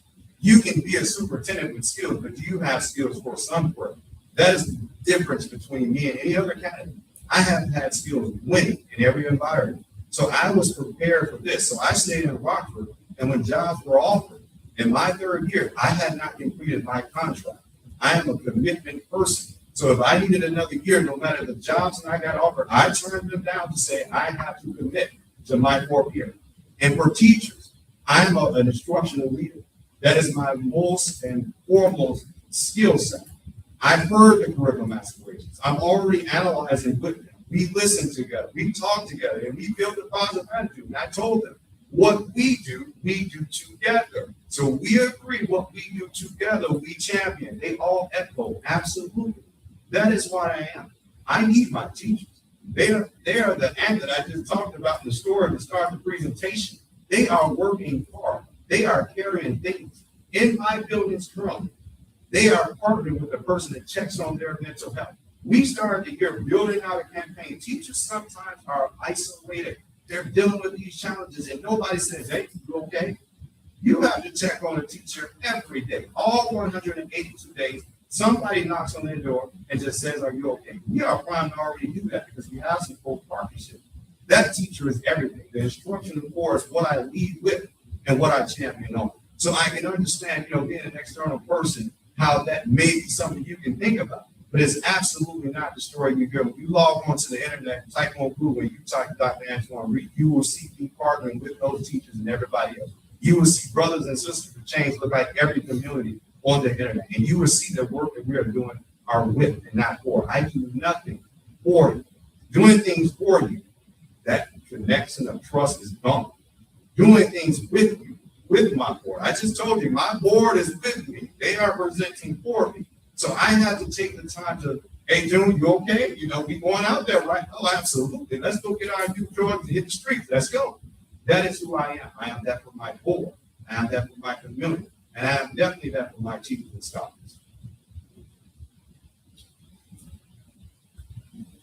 I just kind of blended over to my question I'm asking, so it's a little redundant. I'm sorry, but I want to stay consistent. So my question is kind of a 3-part question, in that each part pertains to a different group of individuals. You find yourself in a disagreement with a board member, a parent or community member, or a staff member on a specific issue. How would you proceed? Well, disagree. We're not always going to agree. That's okay. But what I like to do, even when I'm negotiating with my, when I'm building things with my, I am the one. We build out 3 mechanisms to always beacon back home. So when we disagree, we use those mechanisms to get back home and make the right decision. One of those mechanisms is always going to be, what does this do for the scholar? If we disagree, can we make the best decision for our scholar? And it's important for me to listen and disagree. And, we can disagree, but am I listening to you to really understand? Because sometimes there's a misconception that you miss by trying to talk to you. That's why I keep saying, listen. That's number 2. We got to listen and make sure we're on the same page there. That's something we got to agree to do together. Get back to the scholar. Make sure that we're clear on what we're understanding, so there's maybe a misconception. And then we make an agreement. I'm big on contract. Look, we disagree here. When we agree we're going to do this, and when we forward face to our community, when we forward face to our staff, we stay united. If you want to be a winning organization, you have to disagree behind closed doors. Nobody sees our disagreement. This is my team. I am supporting of you, and you have to trust in me. And so I like to make sure you run up on those disagreements. If one disagreement become 5, become 10, it's exponential. You don't shy away from the tough conversation. No matter what happens, it's not about what happens, it's how you respond to what happens. Am I transparent? Look, something happened. I'm going to let you know along the way. And I'm working on it, and I'm going to have this done by then. And if not, I'm going to get back with everybody your way of communication. That is very important.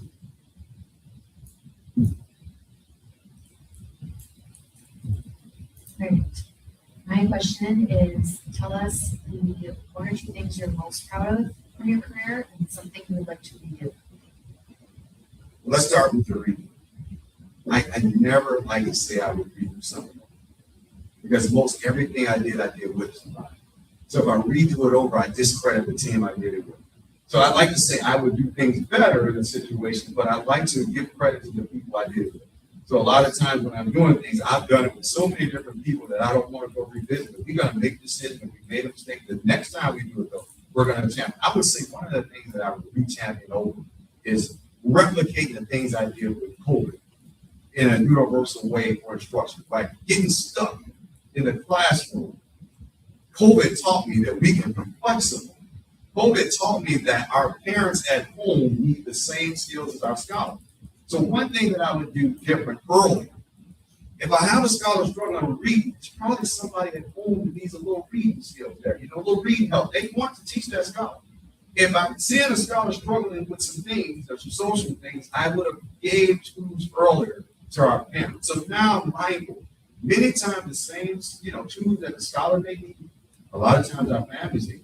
And you got to be comfortable and okay with that conversation with the family. So that's something I would have did a lot better. I wouldn't do it over because I love the families and going where they're at. But I was not understanding. I have to make sure they quickly get it too. One of the most powerful things is to see a mom at home, and I give her the math book. And I say, when Justin come home, now this is how you do this problem. I trick it. I send it to her. And when Justin come home, she ain't never did a math problem. He's on my mentee list. I got mentee too. I'm not too big. I get a caseload. I call him. And she was able to work that math problem out for him at home. That changed the game for her, for him, for his attitude, and celebrate success. And one of the things that I would say that I am proud of is, if you like sports, what sports you like? What's your favorite sport you say you like? Volleyball, when they get that spike, right? It's an instant celebration, right? I have made instruction an instant celebration. If Steph Curry got to wait till tomorrow to hit his three-pointer, he's not going to want to make no more threes, right? He might miss the next two. Anybody cheering for me, right? Why do we celebrate the touchdown? Why do we celebrate the three-pointer? And we don't have that same celebration for instruction. That's why the parents show up for the volleyball game, because they can see their scholar doing what? They spiking that ball. They digging it out the ground. They doing that thing, right? And it makes them feel good. We don't have that feeling for instruction anymore. I bring that same feeling for sports to instruction. I'm an athlete by nature, so my mind is always the coach. And I want to see you celebrate. Every Friday, most places I go, I celebrate success on Friday. And we celebrate the things we're doing academically. But every day, you want your teachers to have tools to celebrate the small wins that lead to larger wins in instruction. We are an instruction institution. Did I answer your question? I'm not good at volleyball. So I hope you said track, football, I think good to go. Sorry. So I really appreciated listening to you in the first round interviews and also interacting with the community. And it's very apparent that you bring a fresh energy, and being a superintendent is a very visible position. And Yes. you made that very apparent. You're ready to take on that challenge. So, and you talked a lot about communication with families, communicating with scholars, with staff. And what I'm curious about you mentioned your coaching style of leadership. You just mentioned that. And so could you share your thoughts in your role and how you build a team and what you envision for your leadership in Sun Prairie? And again, this is also thinking about the nature of resistance and change. And so just thinking about how you transition and work with your team and what does a team look like to you? Absolutely. So sometimes I said earlier, it's hard to go backwards on a decision when you're a leader, right? That you made the decision with your team. If everything you do is collective, is done in unity, you do it with your team. But one of the things, or two, I'm a really good person in Illinois about recruiting and retaining a diverse staff and pipeline and all that stuff. But I also do succession planning, and I know who's coming up next. So one of the things that we need to be really mindful of is promoting from within requires me to be a good coach. I need to sit down and say, hey, look, where are you going in the next 5 years, and how do we get there together? What is personal to you? Because for me, building out my team is knowing who you are. I talked about it in my interview. Everybody is not good at everything. So I have to know my team. That is something I take personally. I may have a person really good at data, but if he delivers that data, it's going to make everybody look at that data like, I don't want to hear that. What did you just say? So you have to know your team, learn your team, make your team a champion like you. But as a coach, as a leader, it is easy to come in and just evaluate you. You did that, you check mark, and okay, you're done, right? That is nothing. The most important part of being a leader is how I coach you. You were here when I met you. Where did I take you to within week 10, week 20, and in that summer? Coaching cycles are just as important as evaluation. Absolutely, we have to hold accountability. Absolutely, our scholar and our focus, if we don't waste the time, we say every day, every scholar, right? So that is not a joke for me, but we're building out a team. I look for something. I look for that energy. I want people around me that love kids. Kids don't learn from people they don't like. When you walk in the building, it's mean at the front office, it's mean to the rest of the building. I am able to quickly pick that up, and I have to train my team. I talked about that with teachers. We have to have the ability to train, choose a time. When I see a scholar that is having a struggle, can I pick it up? That is my team. My team will have those tools. And secondly, I will make sure I train a team that is in the building, seeing their work done. Fridays is my district day to get out and serve the community and the building. If you were in charge of food service, you better go out there and see how the food is operating. If you were in charge of transportation, we better know that the buses got the right equipment because gas is high. We got to cut costs there. You have to see your work and you have to be comfortable. And you got to be okay growing. My board is going to require me to produce and produce data. And that data is going to quickly say, we have a population, Dr. B, get at it and let's go. That is the responsibility of my team. But I don't ask you to do anything I have not coached you to do, exemplar for you to do, and work with you to do. And I want to champion you. I want to grow you. This is what makes us the #1 destination. When you see people within your ranks being promoted up and feeling like a champion, that's what keeps you. And that's what tells other people, you need to go there because they take care of you. They're likely going to hire from within, so you need to get within. And that is what we're going to do for our team. And that's how we're going to build our organization. And we have to be mindful as a district. I want to continue to say that. We passed a referendum in 28-29. We better be preparing for that today. Our formulas across the state are not changing. And that's for any state. I want a team mindful of fiscal analysis and how we cut costs, save costs, and prepare for the future. Those things are very important. If we don't got no money, we're not doing these great things. The bells and whistles go. The tree is naked there. We need a tree full of things, right? I have to prepare them to think that way. We do not need to throw people at the problem here or something. We have, we need to throw clear processes to what we do. A lot of times we put a personnel there when we just needed to have a clear process. So being fiscally sound, the things that are important to me have to also be important to my team. And we have to be comfortable looking scholars in the face, looking families in the face, going to the places that we didn't want to go before, and making that a comfortable atmosphere. So when I look for leadership, that is exactly what I look for. If you're too good to get down and get on your knee and look at a scholar and shake his hand, you're too good for some credit. That's not what we believe in. All right, hopefully it's super simple question. Okay, So, well, Okay. I'll try. So we like hard questions here, so multi-part questions. My question is just what are your hopes of how the board would support you as you make a transition here? Well, I hope the board understands two things. I have a great faith, I believe, that I have a family. And everything I do is centered around being a father. How my daughter responds to me. I already know what I want her to go to. I've already visited and talked to the principal. I've already, kind of gave them insight. But I want the board to trust me. You don't have to go around me. I'm going to give you information more than you can deal with.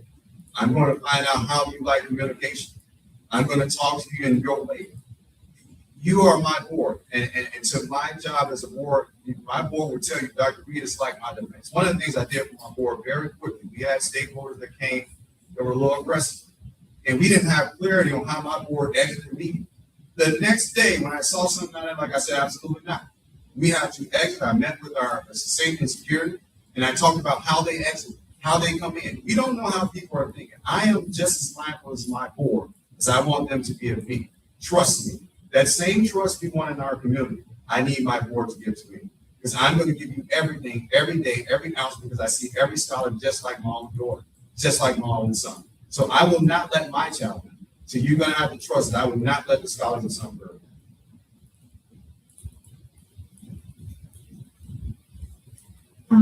You recently said kids don't learn from people they don't like. Absolutely not. And you also mentioned that you're excellent at recruiting and retaining excellent staff. And so I'm wondering if you could talk more about ways that you have done that. That's gonna be so fun for us. So what we do, my superintendent, he's approved, his son goes to Madison. I got a good shot. So we have this thing called a draft. He watched Ohio State. I don't know a lot of Ohio State, but on the draft board, it tells us a lot of things. We know when scholars are graduating in the next 5 years. We are already doing a lot of things as paying student teachers. We have to be innovative. There's not a lot of people going into the teaching profession, right? So how I innovate, I'm going to trick the system. I'm going to get my own scholars into these programs. I'm going to partner with our colleges, right? I'm going to take our pairs and find ways to get them licensed. I'm going to get people, I'm going to grow my own through my scholars, through my staff. I'm going to build a diverse workforce. I'm going to tell you what I do. I've told you all, and I'm very honest. I work at Central State because I teach education. I steal the kids. Come on with me. This is what I can do for you. I have to market, sell, and campaign the same. This is the #1 destination. We just left Jackson State last week doing the same thing, building pipelines for diversity, and then telling scholars. Many times the scholar would say, I would ask them, why did you consider teaching? You got to understand, in those months, you get all this time off, you can do your passion projects, and you can do what you want to do. All this stuff, you can still do that. You got 3-4 months off. And my cell gets a lot of scholars to become teachers. We have cohorts of 36 teachers, 42 teachers coming into the education profession just by giving them the knowledge. A lot of scholars, especially males, were never told to be teachers. Nobody sits down and talks to them. In my listening, in my conversation with scholars, I'm also thinking about the future of Sunbury. So recruiting and retaining is something that we lead the state in. Part of one of my agreements is, and, I think, my board's knowing that this is happening. I did commit, I have to present an IASCA about our recruiting and retainment and our brothers and sisters chain, because we do a great job and we lead the state in that area.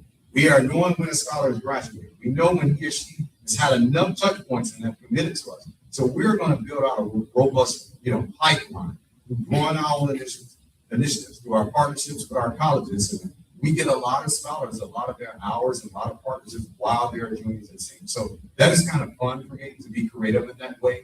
And I think, Sunbury is really primed to do a lot of that stuff. We already have a lot of creativity that would allow that in our district currently. So I will be teaching at somebody's university and taking their education scholarship as well. That's what I do in my nighttime. All right, last question. We're almost there. Oh, okay. So I have been opening with the same practice for everybody, which is that I'm not looking for perfection. And our next superintendent role, everybody's perfect. So what I'm really looking for is a leader with a true growth mindset, someone who listens empathetically, learns enthusiastically, and adapts based on feedback from scholars, educators, and the community. So then the direct question for you is, I'm so glad you're able to see all the wonderful things that are going on in Sudbury, and that you're excited to celebrate them with us. We also know we have significant inequities in our school system, right? So we can't keep doing things the same way and expecting a different result. So could you share a time with us when you realized that something needed to change and how you go about making that change? Yeah. First of all, you've got to name the data. One of the things when I first got here, people were afraid to name the data point. How do you target universalism without naming the target? Let's name the target. Our African American population is coming to school at a 50% rate.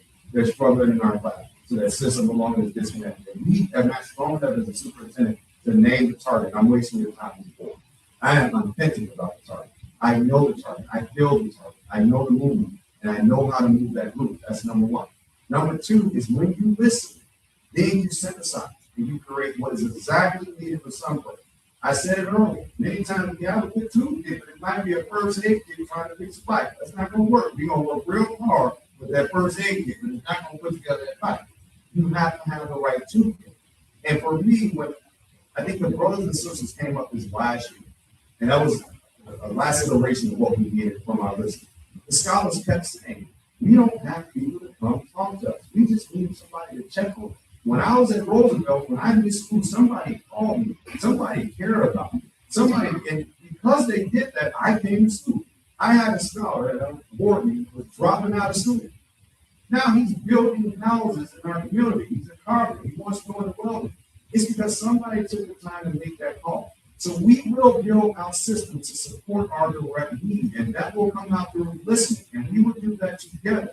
But we said it earlier, you can't do the same thing and expect different results. We have to do the thing that is the sunflower way for our scholars, and we will do that thing. And I'm not going to shy away from that. I talked about, I moved here early. It is time you have to approach the system, and you have to do it for your scholar. Because I would say what differentiates me from any candidate, my baby is in this district. My baby is going to walk in class. But when I walked up on a scholar yesterday, and he walked up to me and he ran to me, he said, Doc, I'm going to show you this one-hand flip. I said, you sure you can do that, man? I said, the teacher might not want to teach that. Let him go. He does this one-hand flip. And I looked at him like my daughter doing a backflip. And he wanted to do another one, and he wanted to do another one. That atmosphere is contagious. You want your community to want to do another session with you.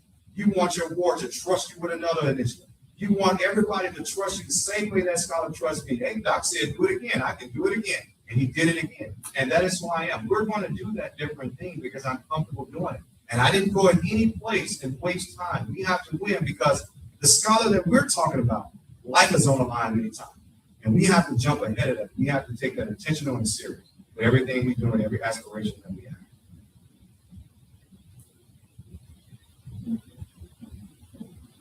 Thank you so much. So that is the end of our questions, and then that's it's your turn. Do you have any questions that you still have lingering for us? I think I talked to you all about this, but I just want to make sure, I ask you all one more time. You guys have the things, we have it all here. And when you look at the award-winning facilities, staff, members, principals that we have, I want to make sure you all believe, just like me, that we are not just to be the number one destination in this region, but the number one destination, period. Because if we don't believe that, it's going to show. So as long as you all believe that, I think we got everything we need to make that happen. And so my direct question is always, what do you all believe in? That's this district. What do you all believe our capabilities are? Because this community needs to hear from us, a united front on our beliefs. So I want to make sure that we okay doing being great is okay. We didn't go beat Green Bay last year until we believe we were great. I know that was going to get me in trouble. I might as well get my last one out. I got some more Bears fans and I hold them that. So, but what do we believe as a board, as a community about Sunport?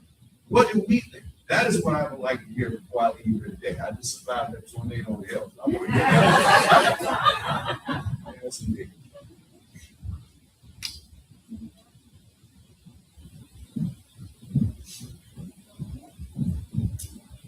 I guess I would just say, I think we believe in our students and we believe in our staff, and we believe that we do have so many amazing things that are happening in this district. So, somebody that can just come lift that up and do even more amazing things. No, I'm gonna, I agree with Amanda. I think sometimes we get stuck in all the bad things that are happening without remembering that 98% of the district is swimming along great, and the kids are amazing and doing wonderful things. So I think it's good for us to be able to remember that that's happening here. But I think we all believe that wholeheartedly that our kids are doing well. Absolutely. So in my role at UW-Madison, just training student teachers to become teachers, hearing them in the places where they want to be and where they talk about the last couple of years, they've talked about some very being one of those places. And again, I'm a little biased since I live here, but it's really nice to hear that, again, this is where they want to be as they start their careers. They can go lots of different places and they have a lot of incentive to go in a lot of different places, but this is the place that they want to be in. I think we see pockets of that pride that exists. And what I would love to see is that not only exists in that pocket, but that goes all the way up and it comes all the way up. And that it's very easy to exist in these kind of silos of pride but that is celebrated not just in that place, but we as a district are celebrating that together.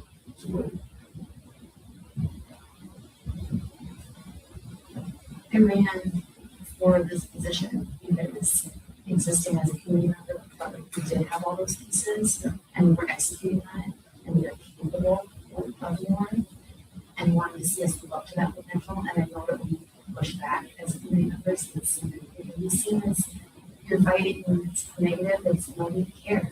We care, and we're showing up because we care, and we know that we are capable of doing more, and we want to see us live up to that. So, we're very confident.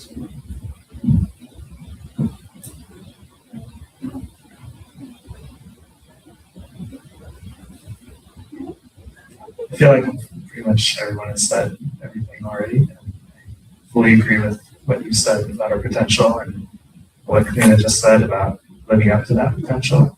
That's what I'm most excited about for bringing the new superintendent, is someone who can lift up and help us reach that potential that we have as a district. So. I'll definitely echo on the students and staff, and but I also think like we have such an engaged community from everyone that participated in the forums, but also like the survey. So many people responded to that, and I think that speaks to how every single person who took that survey cares a lot about the district. I mean, there's often a lot of like us versus them, and like some certain underlying currents that I think we can overcome because we all really love the children and we really care and believe in the district. So I think we can overcome that. And excuse me, sorry, I have a bit of a lengthy answer to you, and I apologize for that. So I have 3 kids in the district. I have a first grader, 5th grader, and a 7th grader. And they're very involved in the community, lots of year-round sports activities. So not only do I get to see the wonderful opportunities that my kids have been presented in their buildings and their districts and their teachers, but I have a lot of connections with families on a regular basis and who have kids in other buildings in our district. And I've gotten to see the opportunities that they've had to have, that they've had presented. We've gotten, even this year, we got to see high schoolers get together after the passing of Act 95 and come up and create their own focus groups and collect their own data and do their own student presentations and then present to the board on their recommendation for how the district and the board should move ahead with this legal legislative change that came down. So I think there are opportunities that are amazing for our students, and I fully believe in a lot of successes. I'll say on a personal note, I ran for the board because I feel like, I recognize my kids are privileged, and my kids, I have the ability to help connect them as well as a lot of the friends they have. But I also recognize that there are friends, parents, and kids in their buildings who don't have those opportunities and who may not have access to that. And my kids, do that alone. They help bring up kids and help get them involved in activities. And I really think we can do a great job of making sure that what we're offering and how we're offering it is across the board to everybody in our district and not based on where you live or your economic status or what you look like. But I think housing and great activities are not necessarily universal across the board. And the more we give these students this more opportunities, the more better lives we're going to have, and the more future teachers we're going to have in this district coming out of it.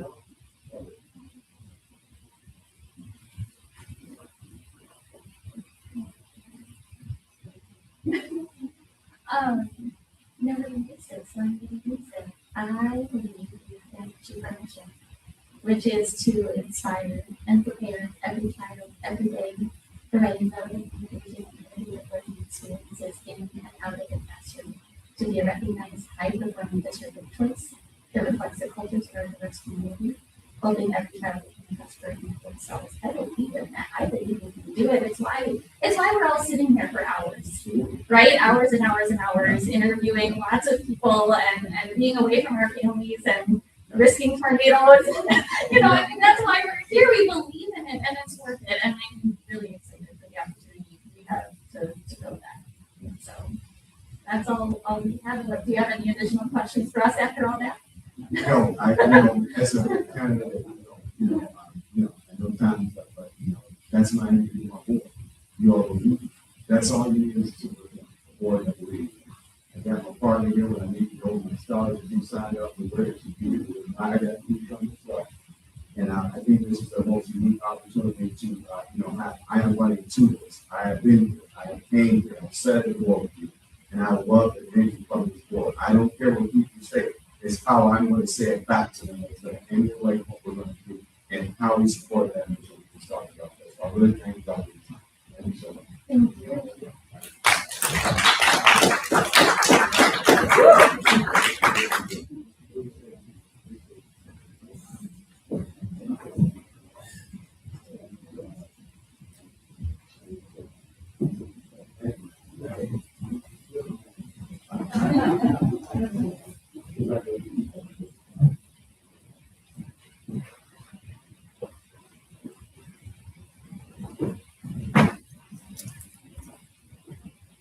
Be safe. That's what they all want.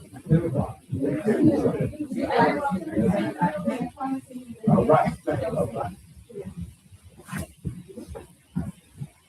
All right, so that wraps up our open session plan for the night. So thank you again. I'm glad that people sheltered home for the most part, except for a couple of very brave souls who came out to join us in person. But thank you again to our community for all of their engagement on this process. Thank you to all of the staff who put in significantly more hours than usual in supporting us through this process.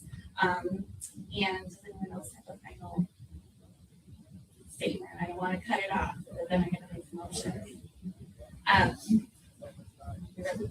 Okay. So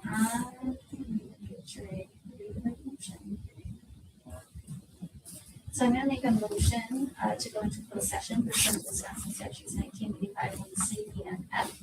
The Board of Education it's written a little differently, but may move into closed session for the purpose of, no, this one's for the interviews. Well, we're not interviewing, we just did that. Discussion and potential action regarding the interviews with the candidates for the superintendent. Discussion and potential action to select an individual for the superintendent position. And we need to roll call it. So should I just read all right, Miller. Yes. Bird. Yes. Davis. Yes. Miller. Yes. Grayson. Yes. Yes. All right. Thank you, everybody. We may reconvene in open session, but I can't promise you what time it will be. So we'll let you know from there. Thank you. Have a great night, everybody. If you're loud enough now.